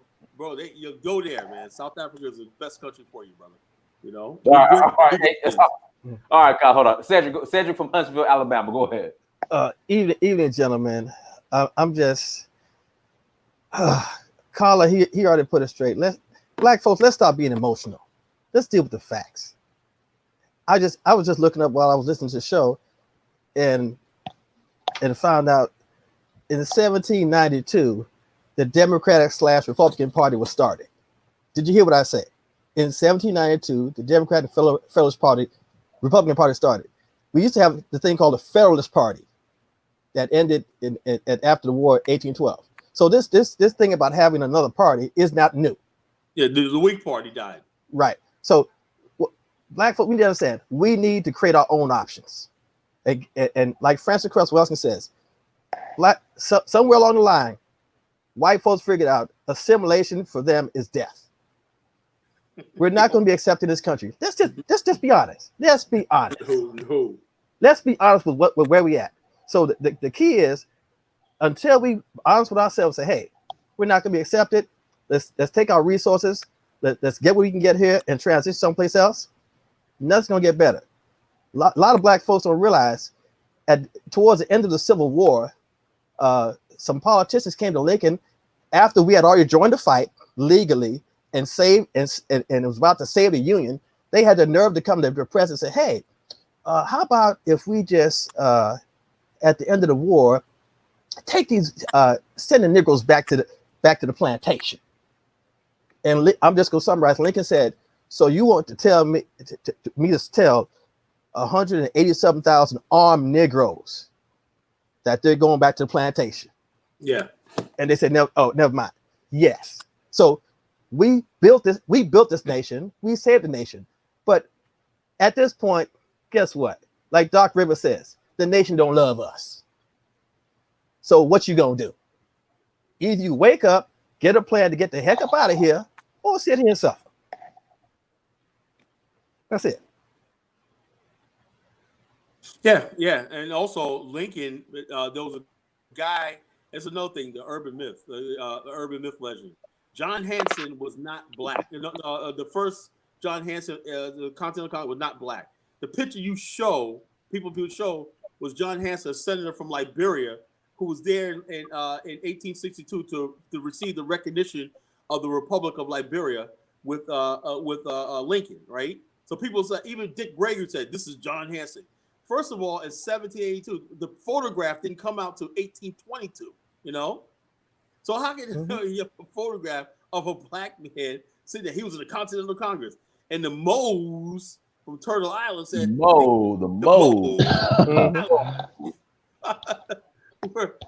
Moes. So we have to stop this nonsense. We got to hurt some feelings here and get our history and everything right. You know, you are not a Native American. You are not here before a thing. You are not sitting down with no white man drawing up no anything in this country. You know, you were so they Native American, but they sold slaves. Talking about this sign the agreement, man. The Continental Congress. just ask the natives what they say. And we used to see this all the time as kids in the Wild West movies. Oh, the white man talked with forked tongue. The white man talked with forked tongue. They've broken every agreement they had with the natives. So why are you going to think they're going to do something for us? We never even had an agreement. Yes. Like I said. That's like, come on, people. Any sort of agreement. They at least they had an agreement to break with the natives. They right. never had no agreement At least they got a few beads and some seashells or something. They got some land. They got casinos somewhere. You know. Yeah. We so it's like, come on now. No, come on. Now. Abraham Like, Lincoln. and this whole thing with China, people, China is so dependent on the U.S. for the economy. Right. It's not going to be. We have 11 aircraft carriers in the U.S. China has 2. We got 5 nuclear submarines in the South China Sea right now. Come on. Now, I know this for a fact because my cousin is very high up in the Navy. I actually did an interview with him on my channel, right? Can China beat the U.S. in the war? He said, Brandon, this is off the record, he told me. He said, we have 5 nuclear submarines in South China Sea sitting on the bottom of the ocean right now. They can't even detect them. He said they could disable Beijing because there's these bridges that surround Beijing, which controls their import and export. He said, we can disable Beijing in 7 minutes. We can kill their electrical grid and internet grid in 5 minutes. They have no chance. So when people have this idea, oh, they might start a war with China, you will never be able to invade China, but you can disable China. Why do you think China lost the trade war so easily? That's why they signed the agreements, and then they released Corona, because the only way they were able to get rid of the agreements was if there was a global pandemic or an act of God. So November 2019, China signs the agreement. December 2019, coronavirus breaks out, and Trump knew they tried to do some funny stuff, so he tried to block flights from China in December. They called him a xenophobe and a racist. Trump tried to protect you. You let the Democrats call him a racist, and you stop paying attention, which is what our people always do. And then on top of that, if you look at everything Trump has done, he only declared, was allowed to block the flights on February 7th. There was only like 6 cases of corona in the United States. So Trump tried to help you, but we're so distracted based on, this investigation, the Mueller report, all this crap that means absolutely nothing. We didn't pay attention to the real news. China don't like you. Look, this brother Darius said, we need to do peace with China. Was China doing peace when they were targeting those Africans and African Americans over in China when the coronavirus broke out, knowing they started the coronavirus? I have a video on my page, the true origin of the coronavirus. I have a friend. He went on Chinese websites and saw patient 0, all this information where China tried to cover up that that the virus originated in the Wuhan laboratory. In order to cover that up, right, they tried to sell the infected bats to the Wuhan wet market because they had got the bats out of a cave near a village where the workers who were working in the cage without PEP were coming down with a new strain of coronavirus. They experimented on those bats. They were getting sprayed with blood and feces, and the researchers got exposed to coronavirus. Before they realized they had it, they went home to their families, all that. Coronavirus came directly from China, bro. At this point, we should be putting foot to ass on China by now. But we can't, because you have so many people living in cognitive dissonance, like afraid to just see the threat for what it really is. And Brandon, you know what? Let me take it a step further. So the whole tax situation, Trump's tax returns. So that just got blocked, and black people are so just focused on these tax returns, Mueller report. Like, Trump isn't going to jail. I mean, for God's sake, just let it go. He's not going to jail. He's not under a Republican Senate. He's not. No. Yeah, I mean, he's not going to jail. But The Supreme Court. If Dick Cheney is not in jail, look, let me tell you something, man. I was so angry about that Iraq war, right? Because I knew, as I was studying the history, right? I knew George Bush was full of shit, right? I used to go out there and I used to do speeches. I was like, yo, this war is a lie. This war is a lie. And then I said, then when Barack Obama came around, right? And I'll never forget, man, I was out there hoping change, right? What sealed the deal for Barack Obama, right? When I went to a rally out here in Virginia Beach, he came out here, right? He said, there's going to be justice about the people who died in Iraq. We're going to get to the bottom of this whole thing, WMDs. He said that, right? And then what happened was, after a couple of years, I said, what's going on, man? Oh, man, he got so much on his plate, right? Okay, the oil spill in the Gulf and everything. I said, okay. Then they said, well, wait till he gets a second term. And they said, healthcare, we got healthcare reform. Okay, I waited to the second term, right? Okay, so when is he going to start? Then I'm seeing him hugged up with George Bush and Dick Cheney and all these other people. And I'm saying, when is Dick Cheney, Richard Pearl, and Rumsfeld, all these people are going to be brought to justice, about this war? And it never happened. It never happened. These people wanted war and endless wars in the Middle East, right? Donald Trump is at least bringing people home, right? And so therefore, people are like, oh, Donald Trump, are you freaking kidding me? So you got black people who are turning into neocons. Kala. Allies. I mean, you're gonna call China an ally, but Russia an enemy, Kala. I would. One thing I just want to ask Dynast, is it okay if we just straight up, right? Because I want to get to the bottom of this mess. I support Trump. Darius supports Biden, right? I can name 3 reasons, among others, but 3 ways Donald Trump being president directly benefits black people. Now, can we ask Darius to name at least 1 or 2 reasons why Joe Biden becoming president, how it directly benefits black people? Because the reality is, if you don't got anything factual, everything else is just your opinion. No one said Biden is going to be able to fix global warming. There's no way you can guarantee that. So why would I vote based on him fixing global warming or his relationship with China? No one knows what Biden can do. All we know is for 50 years, Biden's been in office and he hasn't done it yet. So why is Darius under the delusion that all of a sudden Joe Biden, Creepy Joe, Sleepy Joe, is all of a sudden going to make all these different changes, and he hasn't done it even as vice president? Can we get this guy to start giving us some facts some things based in reality? Go ahead, Darius. Yeah, so the reason why I support One at a Biden is, time. once again, all right. So the first reason why I would support Joe Biden is the freedom of the press, particularly, and that affects black media outlets and black journalists, because Trump has been clamping down. There, I got to interject on that one. Democrats have been censoring. Democrats are the most censoring group of people. Liberals are the most censoring group of people on the planet. It's the Kanye. Oh my God! I just really don't. Go ahead. Listen to this. Now, Trump literally said that he wanted journalists executed. That's been literally verified. So do you want somebody who favors? So do you face? This is what he believes. What comes out of your mouth is what you believe, right? Can I respond? So if Trump believes that journalists should be executed, so do you believe journalists should be executed? Can I respond? Believe journalists should be put in jail? Yes. Can I respond? Yes. Okay.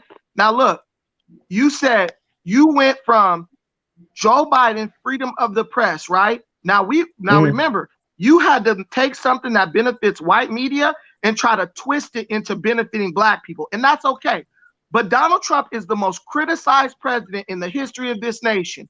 I don't think there is any president who has expressed and shown what freedom of the press really looks like more than Donald Trump, because Donald Trump has not put in any executive orders against the press. He spoke about how he doesn't like what the press is doing. Just like if someone was slandering you, you wouldn't like it. But they have been on Donald Trump from day one. That guy allowed it to happen. He just sat there while the press distracted us from from important things and had us focused on BS.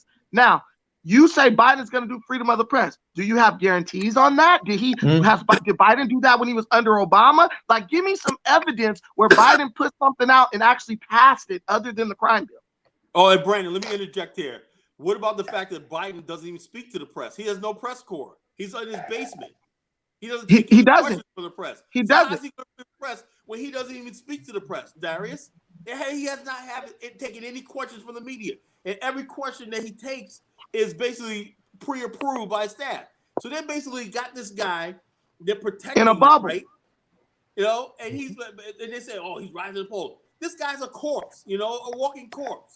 Because what they want to do is this. They want to have Kamala, squad, all these weirdos. Can I respond to that?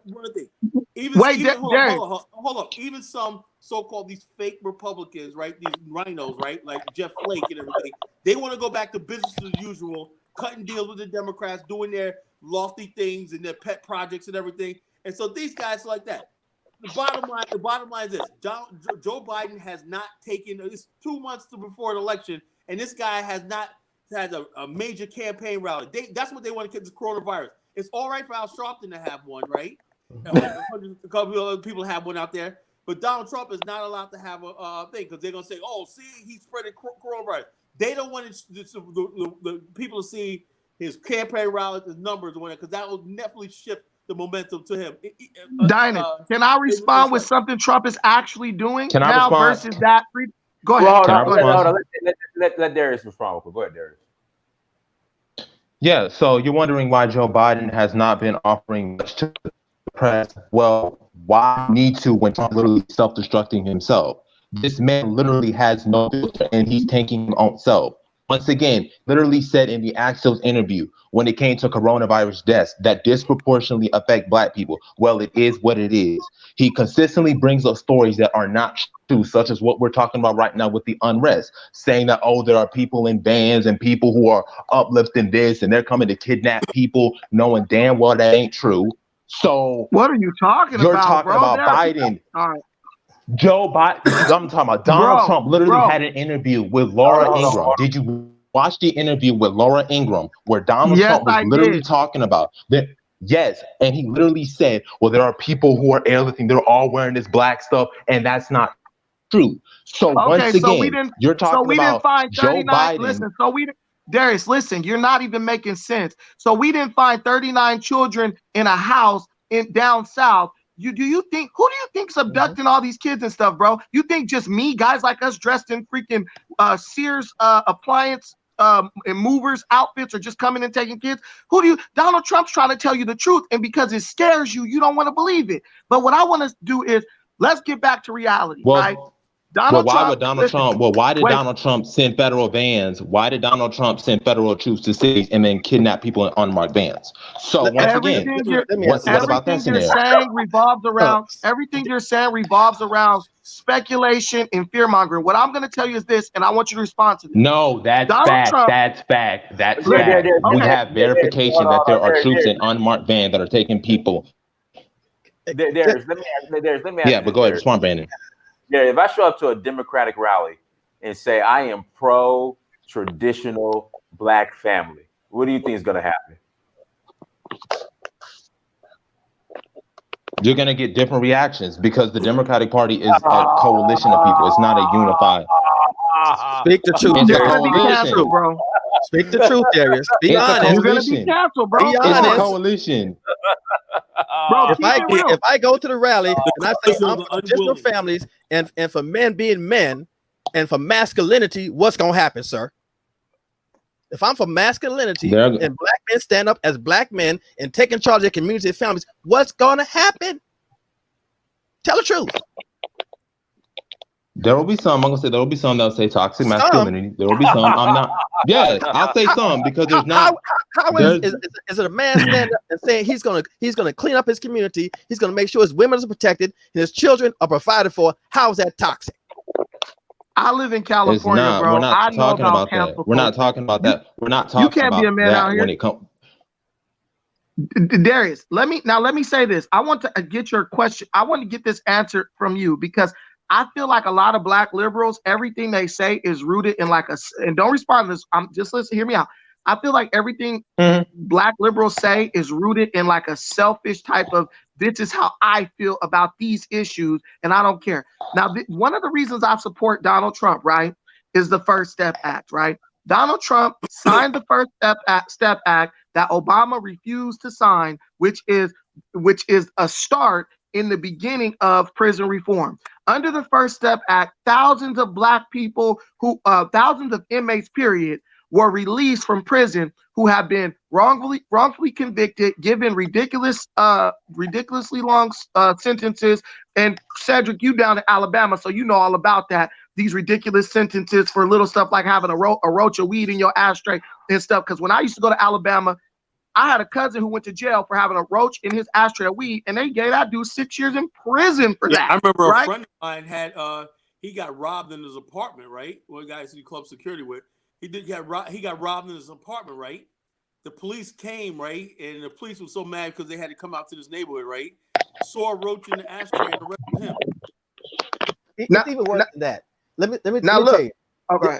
There's an opioid crisis in this country, and we already know the opioid crisis is being treated like it's a disease. It's not a disease. It's white folks doing drugs. The FBI did a study years ago that says white males between the ages of 16 and 24 are 4 times as likely to have drugs on them than any other race. That's what they said. I know for a fact because I know people who work in substance abuse. Many of the people that go in these substance abuse are being referred there from the court system. These are drug dealing white people who are getting sent to drug rehab instead of going to jail. That's what's going on. That's reality. Let's once again, let's get back to reality. So Cedric, so look, we've had 3 black men right now who have expressed how something Donald Trump has passed. This is a fact. This ain't no promise. He's already signed it into law. We have 3 black men on here expressing how something Trump has signed into law will directly impact us. My father is in prison right now. He got 25 to life for a stolen car and possession of a controlled substance, right? Come on. He was on drugs.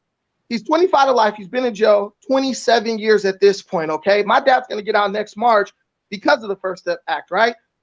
Thousands of inmates have been released. 95%, this is a fact, you can look it up. 95% of the over 20,000 people who have been released were black. Mm-hmm. If we talk about prison reform, something we were talking about on the back end of the Obama presidency, Trump has delivered prison reform in a way that has overwhelmingly. Every time we say something disproportionately impacts black people, we're always talking about something negative when it's under Democrats. In this case, it's something positive that has disproportionately impacted black people, right? And we have a bunch of pushback against the person who's doing it. Trump brought those people to the White House. Angela Stanton, y'all brought her up earlier. She said Trump brought them to the White House, and she says she appreciated them because he actually let them be a part of the legislation. He asked them, the people who suffered, what do you think can be fixed with the prison system? Angela Stanton said, when I was birthing my baby in prison, they chained me to the bed. Immediately, Donald Trump issued an executive order which made it unlawful for you to chain a birthing mother to a bed during childbirth. Now, that's just one thing. So what I want you to do for a second is, Darius, be a man. Be a man. Don't think, and I don't know if you have kids. When you have kids, you have to think about others other than yourself. I'm only 21. Okay, I'm about to turn 21. Okay, so listen to a black man with kids. When you have kids, it's about others, not you. So you not wanting the environment to be harmed, right, is more important than all of our thousands of brothers and sisters who are going to get released from prison due to the legislation Trump signed into law, which Obama would sign. Please respond to that. That what Trump did with the First Step Act, that's good, but that's a first step. I mean, don't even if he signed it, bro. When you say but, you argue for your limitations. Please don't argue. We know he signed it. Now tell us why that should be. We should bring Biden in. What does Biden offer that makes us bringing him in better than the one thing I've named that Trump has done for that disproportionately benefited blacks? Please give me an answer.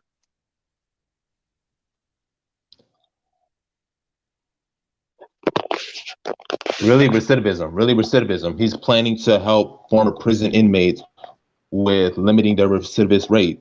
He says it on his campaign. It says on his platform. He's trying to address those people who are formerly he caused it. Wait, Kyla, let him answer himself. So he did cause it. He did cause it with the 94 crime bill.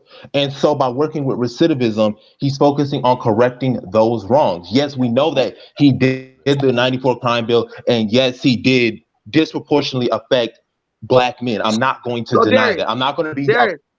I know that's for a fact. I'm not going to deny that. Let me ask you this. So basically, black people are going to do what we've been doing, hiring the person who caused the problem to fix the problem that they caused. This is what we're going to do because Trump is fixing the problem. But we need Biden, who caused the problem, to come in, push Trump out, and then fix the problem in place of Trump. Why didn't he advise Obama to sign the First Step Act when they put it on his desk? We didn't force him to. Well, I'll say on the black side, the black liberal side, because since I'll vote for the Democrat. We didn't push him on it. We just sat there and we didn't do our part. So I'll take responsibility for my side of it. We didn't push Obama hard enough that we should have pushed Obama and Biden hard enough. I will admit that. I'm not going to default that that's what we should have done. And I do believe that if Biden was in office, we would be able to push him more than Trump, who, despite the fact that he did do the First Step Act, that was on Obama's thing. He didn't come up with the First Step Act. It was signed by Trump, but he didn't come up with the First Step Act. Always taught me, my grandma always taught me, you give credit where credit is due, right? Right. I'll give him credit. I'll give him credit to that. So you're going to take what Trump did and then give that over to Biden. And then when Biden does what he's always done, which is nothing, then what? See, this is all speculation you're dealing with, Darius. You assuming he's going to do these things, but he hasn't even promised to do none of this, not even on this campaign trail, brother. So you're voting for hopeful. You're falling for an old trick that politicians play, where they walk you to the ledge. Brandon, can I respond to that? They walk in and make you think that they're going to say something. They don't say it, but you think they said it because it's what you want them to say. Go ahead, D. Yeah, what I was saying was, like I said, for Biden, it's primarily, like I said, harm reduction, the amount of authoritarianism that I see with Trump and what he's doing with the media and the press that disproportionately affects Black people. Yes, because Trump shows authoritarian tendencies. He shows authoritarian tendencies. Authoritarianism is America. Authoritarianism is white America. I know. So I'm trying to do harm reduction. You're trying to hopscotch back and forth, but you're still in the game. If Biden didn't do it when he was vice president, if Biden didn't do it when he was in the Senate all these years, now we're gonna take a look at this. Keep hope alive is lost. Like I said, I'm doing like I said. Okay, let me make that simple. Yeah, and I'm doing harm reduction. I'll be honest. I'm trying to do this for harm reduction because I don't believe anything's going to change. I'm just trying to get enough time so that I can get up out of here. So what harm does Biden alleviate? That's what I'm saying.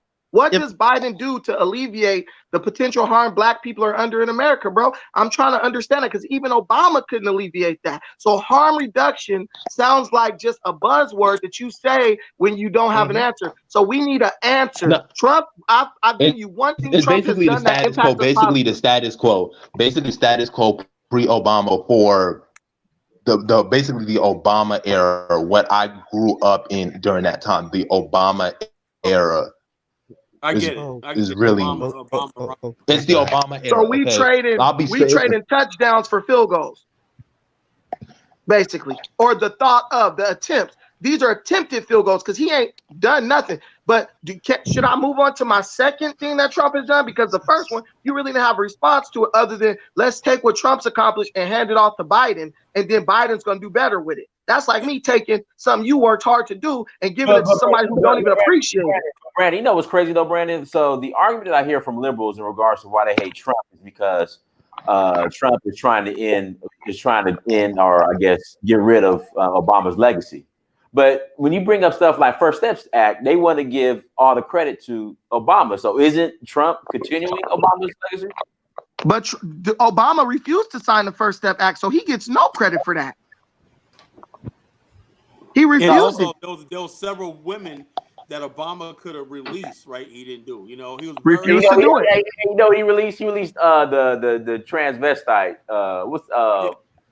The spy that should still be in jail today. Brenda Buckley. Transvestite. Yeah, you released the transvestite. And we paid for that surgery. You know that, right? Our tax dollars paid for his surgery. Yeah. So Black people have to be realistic. We sit up and vote based on whoever white people tell us to, and we go and try to find evidence to discredit what we should do. But as a Black man, at some point, you got to look at things for what they are. If you got to explain away why we shouldn't vote for somebody, that means that you're the person doing more harm than good, because you're telling people walk out of something where you're actually getting a benefit into something where there's a promised benefit, but nothing's actually being delivered. And on top of that, Biden ain't even promised Black people nothing. Yeah. Should I go to the second point with Trump? Brandon, let me say this. Biden interviewed with Cardi B. He didn't even interview with at least Roland Martin's a joke, but he could. That was Cardi B better. And so the bottom line, he been with Cardi B. That's what a joke it is. And also, I want to talk about something. Kamala, I ain't gonna do nothing for black folks. Shows up at the Yeah, and mercy. then Kamala actually said she believes Joe Biden's rape allegations against him. You know, she believes it, and she believes Joe Biden's a racist. She said that on camera. She said, "Oh, that was just campaigning." That's one heartbeat away from the presidency. Somebody who's that cold-hearted and ambitious. Just because she's a woman, don't mean don't have ambition. You know, She's ambitious as hell. She married a Jew. Dude, I want to talk about something Brandon talked about.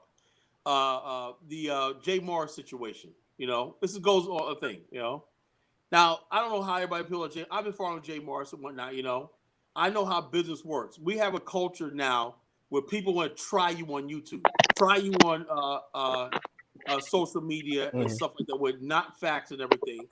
And the same black people that he's trying to say, look, we can uplift and inspire. I've been inspired by Jay Morris, right?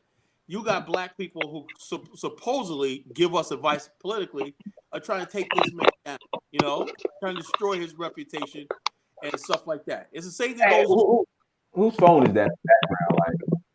Like keep your phone still. Put yourself on mute. There you go. I'll go ahead, Colin. Go ahead. Yeah. So what I'm trying to say is this, though. We have a community where we don't, everybody, black people, we stick our finger out the window and see where the wind is blowing. If everybody's saying this, I'm gonna go with it, right? Everybody, because of the major media outlets are controlled by the left wing and the New World Order globalists, right? Black people are almost terrified to have an opinion, right? Okay, we're not allowed to talk about politics based on policy. Brandon laid out policy that he supports. Why he supports Trump. Specifics, tangibles, right? Everybody else, black people for the most part, are not allowed to do that. There's like, like I said, Dynas, I told you today, when you're walking in your car, right, you can have your African garb on. I love African future. And people will automatically presume. Not that shit Roland Martin leave. Oh yeah, Roland Martin had a dress on. He had a dress on. I'm not saying like that. You don't wear nothing like that. Dynas wears this shit correct. You know, yeah. Roland Martin had a damn gown on, a dress on, you know, calling it African. Get out of here. Anyway, you're presumed to be a Democrat, a demobot. I call it demobots, you know, a Democratic robot, a demobot. And so if you say anything out the normal, they almost want to take you to an insane asylum, right? And dissect your brain like they're doing Kanye West. You know, Kanye's sick. You want to, Kanye's sick. You know, what are you talking about, you know? You know, he makes a lot of sense to me. You know, he's saying nobody's going to tell me how to vote. And then what gets me is usually other people, right? If you are presumptuous about somebody, they'll show you, oh, really? They're going to do the opposite. But not black folks, not 44 million people supposed to be the most advanced group of black people on the planet, right? How is it that we're still goddamn slaves? You know? Mm-hmm. You know, you can easily say, we look, my refrigerator is full. I got a job and everything. I can sit this election out. How worse can it possibly get? And this is what I'm talking about Darius Lamb with this. Oh, we got to get in trouble. Well, we don't. No. It's not that urgent. It's not. Let me say something. I've been saying the same thing the last couple of months. Nothing is going to get worse for black people under Trump. It's already bottomed out. We've been here for. It's only going to go up. It's only going to get better. We've been here all these years. We've been through the ups and downs. If the economy tanks, guess what? Black people pride themselves on surviving no matter what, or making ends meet. So what's going to happen if Trump wins? It's like whatever. That does not change the fact that black people have to continue to work together to build ourselves up, because the dominant society is not going to do anything to build us up. That's a fact. Right. Like Carl says, it's about tangibles and promises. And well, we're going to look at the recidivism rate. If he didn't pass a bill to take away that crime act he put in place and account for the retribution and help those folks that he destroyed, it's no sense in giving him a second chance. It doesn't make any sense. Yeah, you know, it's a bottom line. If we do, what is that going to say about black? What's that going to say with generations looking back? That we just suck. We just suck. You know what it is? It goes back. You think we hate the civil rights generation? What do you think they're going to think about us 50, 60 years from now? They're going to hate us. Like, it goes back. It goes back to where we just want a good hug. Can we just get a good hug? That's all it is. We want to be loved. We want to be loved. Black people just want to be loved. I just want to be loved. You know what I'm saying? That's all Can, it is. can I tell you guys? Can I tell you guys how crazy powerful it is when you actually start talking about just the policies and the facts of what's going on, as opposed to the opinions and the moral issues and the horizontal issues? Because Darius didn't answer my question from the one fact I stated. We literally have black people advocating for somebody who, one, has not proposed anything that benefits us. One. Two, has no record of doing anything that benefits us or impacts us in a positive way. Three, pulled in a black woman who's already showed us that, well, a supposedly black woman who's already showed us that she's willing to say or do anything to get elected. Do you realize how dangerous that is? For all you can say about Donald Trump has already been president for 4 years and you ain't dead yet. So you got that riding in your favor. But you want to take this dude out and put in two unproven candidates who refuse to promise you anything, right? Now, I don't know about you guys, but anytime I've been in a room with someone who refused to make me any guarantees and I still did business with them, I ended up on the losing end of the stick. Now, Darius, I want you to, now there's another thing. Black unemployment, 14% under Trump, the lowest it's ever been in the history. 4%. You said 4. You said 4. 4% under Trump, the lowest it's ever been in the history of the United States since they started recording unemployment. And now we know that was Trump. Now let me tell you this. Now before you answer this, I want to say this. Remember, Brandon, hold on, Brandon. I'm gonna answer that question for Darius. It started with Barack Obama and it's a continuation now to Donald Trump. I guarantee. Barack Obama go ahead. had the lowest. Go on, Colin. Go ahead, Brandon. Hold on, Colin. Look, Dynast, this is what I tell all liberals. If you give Obama credit for the good under Trump, you must give Obama credit for the bad under Trump. If we're going to operate based on that, everything that the incoming president accomplishes was set up by the former president, right? We have to give Obama credit for the bad as well. So even when it comes to China, all this stuff, if you really want to look at it, the problem with China was something that was escalated under Obama, because if you spoil a baby and then a baby cry every time you put him down, whose fault is that? The person who refused to pick him up, or the person who kept picking him up in the first place that spoiled him, right? So Darius, just tell me, black unemployment lower than under any president. Actually, Obama's policies hurt black people's employment. It made the employment rate go from I think it was it got down to 13%. 11% of Obama. Yeah, it was no, and then it shot up to 14% in his second term. Yeah, it was at 11, then it shot up to 14 in the second half. Now, and this is because of things Obama put in. So tell me, why is it that we're going against Trump? We have two things that have directly impacted us in a positive way under Trump.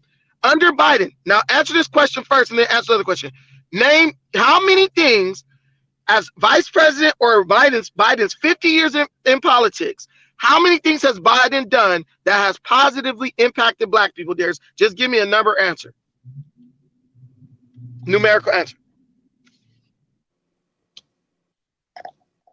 Specifically for black people, can't directly specifically geared towards black people. Not exactly. Not off the top of my head right now. Not specifically right now. So let me ask you a question, Darius. Can you say zero? So if you can't specifically ask for black people, name anything, right? How come he specifically said, if you're not vote for him, you're not black? That means he's black. What he's saying is, you're my niggas. I don't have to do anything specifically. You understand how this sounds? You know? Why can't we just, as men, just say zero? That's my biggest thing. Yeah, he is. He didn't do anything. Thank you. And brother, I can respect you if you say it like that instead of trying to be like, oh, nah, under top of my all that. See, that's what liberals do. I don't like that. I don't like that. Straight talk, and then we can move on to the next thing. Go ahead. Brandon, can I respond? I'm not a liberal. I'm the progressive, or the wing that the Democratic Party technically doesn't like. The Nina Turner wing of that. So how are you progressive if you trying to go back to old 53-year-old Biden, 53 years in office Biden? Explain to me that. How is that progressive? And I'll let you talk to respond to that. He's not, like I said, he's not my thing. Like it's not. I'll be honest, it's not. Like I said before, he's not my preferred But hold candidate. on, you say now we have to get rid of Trump. Can't you understand, Darius, that you've been emotionally captivated by the mainstream, and this sort of let you down? This sort of like shine a night when your nuclear energy is like gone out. You're fizzling out right now because you're seeing black men on this line saying, "Wait a minute here." Well, that's what happens when you watch MSNBC all day, and you watch all this stuff all day. And they got you all, no, we don't. Black America's probably in the strongest position ever in our history of our country, It's probably the strongest Darius, position. You got people building in Africa. You got people doing all things all the world. America's sort of being sidelined in Black America in our thought process. We're becoming more global in our thinking. We're not. I agree with you. I agree with you and Brandon on the global part. That's my primary focus. What's going on in America is not my priority. It's just like I said. Well, like I said, for me, I'll just be honest. That was what it was. It was what I see from Trump, his personality. We didn't finish something. Now you said about Africa, Trump's policy with Africa. Trump has not done anything, right? He don't care about Africa. He doesn't care about Africa. That is a good thing. And that's great. Let us work. Let us work. You know what I'm saying? That's a great thing. All our people that's on the continent that I'm connected with, they're like, this has been great. We don't have the U.S. meddling in every little thing we do. Most Africans support Trump, Kala. Most Africans support Trump, which is funny. He says, you build your country, we'll help you, whatever like that. Don't like this. But you got Africans that want to sit there with the post-colonial World War II babies who so used to the Bretton Woods institutions of support from Europe and the West. And I talked to Sapa Show about the ICC. You got some people in the Gambia angry because the U.S. is suing going to sanction the ICC. And it said, why should the U.S. not be subject to ICC? Africans decide to outsource their legal system to the International Criminal Court, right? Instead of having one country to have an African criminal court where we try people on the continent, no matter who it is. We outsource to Europe because we don't have enough faith in our institutions, and stuff like that. So those are the things right now with the ICC losing relevance, right? The World Bank losing relevance because of Trump, right? Now, if Trump loses, all these institutions that had the African strangled are going to come back. I just want to say, Darius, look, you 21 years old, brother. What we're trying to do for you is us when we. Brandon, you going out? You going in and out, Brandon? You got that Metro Give you PCS. instructions. That's you. Brandon, you going out, fam? Brandon, you going out? Brandon. Getting beat up on the pedestal. Yeah, we got it. Brandon. Hold on. Oh, sorry.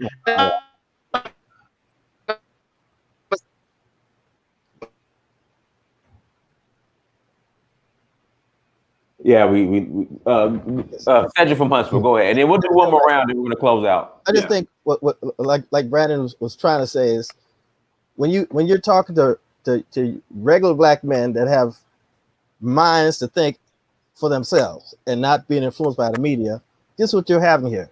We're having a discussion about the reality, about what is best for us, regardless of party. It's about tangibles, and it's about let's deal with what can we do to help ourselves.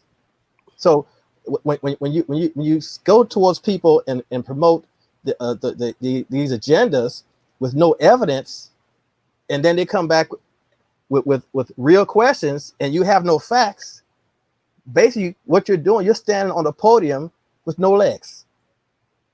And that's the issue. And however you vote, just make sure you understand the issues and you have facts to back up what you're saying. That's all we're saying. Yep. And I gotta go. I did order some books a couple weeks ago. Can you put my book up again? Yeah, I will. Well, hold on. Let's get Cedric finish. Go ahead, Cedric. I said I ordered some of Diane's books. I'm going to order some more. I encourage everyone, especially a children's book. I'm getting those out to my nieces and nephews and my relatives as quickly as possible because they need to have books about us with our face on it, so that they get, instead of looking at all this white princess, all that foolishness. They need to look at us. And I'm going to order about 10 or 12 of those to start handing out. Thank you, brother. Thank you. Um, Black folks, just deal in reality, and let's do what we got to do, and let's stop being fantasizing about keeping hope alive. And I sure hope it's gonna work out. Jesus gonna make it work. Jesus, we got each other. We got each other. As long as we got each other, we'll be all right. For all those so-called Christians, Jesus has shown you the roadmap. Pick up your whip, sell your cloak to get you a gun if you have to, or sword, and handle your business. Brother said, like I said, yeah, and as I was saying, when we close out, like I said, Kala, I'm a strong supporter of what y'all are doing. Like, even though I have like the disagreements, I'm still a supporter of going back to the continent. You guys investing in the continent, inspired by Dynast, of course. You know, Dynast gave me some tips on how he was able to do what he do because I role model myself after him. Like I said, I strongly support what you guys are doing. It's just for me. That's what I perceive. Maybe because it's what I perceive. Maybe it's off of personality, how he conducts himself, instead of going really deep into the policies. I get that. I understand. I understand. Trump. I'm from New York. Trump's from Queens. I'm from Queens, right? I grew up with guys like Donald Trump and whatnot. The New York people and whatnot. They're very blunt. You know, seeing the world. You know, Trump is very liberal if you really get down to it. You know. And he just thinks everybody, it's about business, dollar sense and whatnot, you know what I'm saying? And he comes across, and he's not a politician. Politicians are polished. They say things that plastic, you know?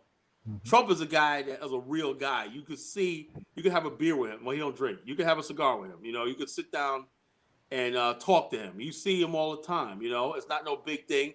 He seems down to earth, you know? And so like I said, if he had the politicians, the apparatus of Obama. I looked at Obama's speeches.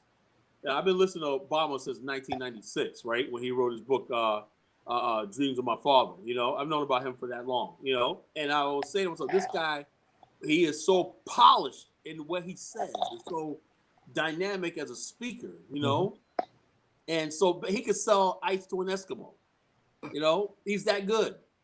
You know, he sold me on Barack Obama, you know. I was out there hoping change, man. Oh, Obama. I was out there. He got me. I cried for the man, and I don't cry for men. I cried too.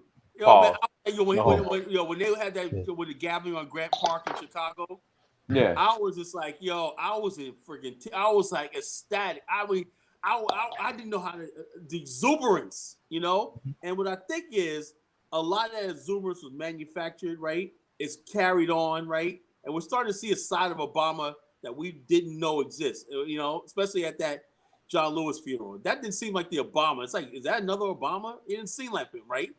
And Michelle Obama don't seem like her sweet self, you know, and stuff like that. So we realized we were had, you know. I mean, they seem like they're good people, but they're politicians when it comes down to it. And with Darius, he grew up under Obama. He was a kid when Obama was elected. That's all he knows. You know, so therefore he figured Joe Biden is going to rekindle those Obama years. That's not going to happen. Obama happened pre the internet. Obama couldn't have got a president if there was Facebook around, if there was YouTube, and all these things around. You know, that he couldn't have got elected. He would have been vetted better. You know, but the bottom line is he was the last president pre-internet. Donald Trump is the president of he defeated the mainstream media, the Google, all these things came at them. He still won. So what does that tell you? That he's doing something right. Mm-hmm. You can't dismiss that. Mm-hmm. All right, Darius, go ahead and close out, Darius. Yes, like I said, I'm going to continue to support you, Kala. I completely support your thing with Liberia. Ever since it's about time I've actually met somebody who knows the history of Liberia, because when I talk about Liberia, people they're like, why is he talking about Liberia? Buy my novel. Yeah. As a matter of fact, Journey to the Promised Land. Voyage of the. It's on Amazon. Voyage of the Zor. Right on Amazon.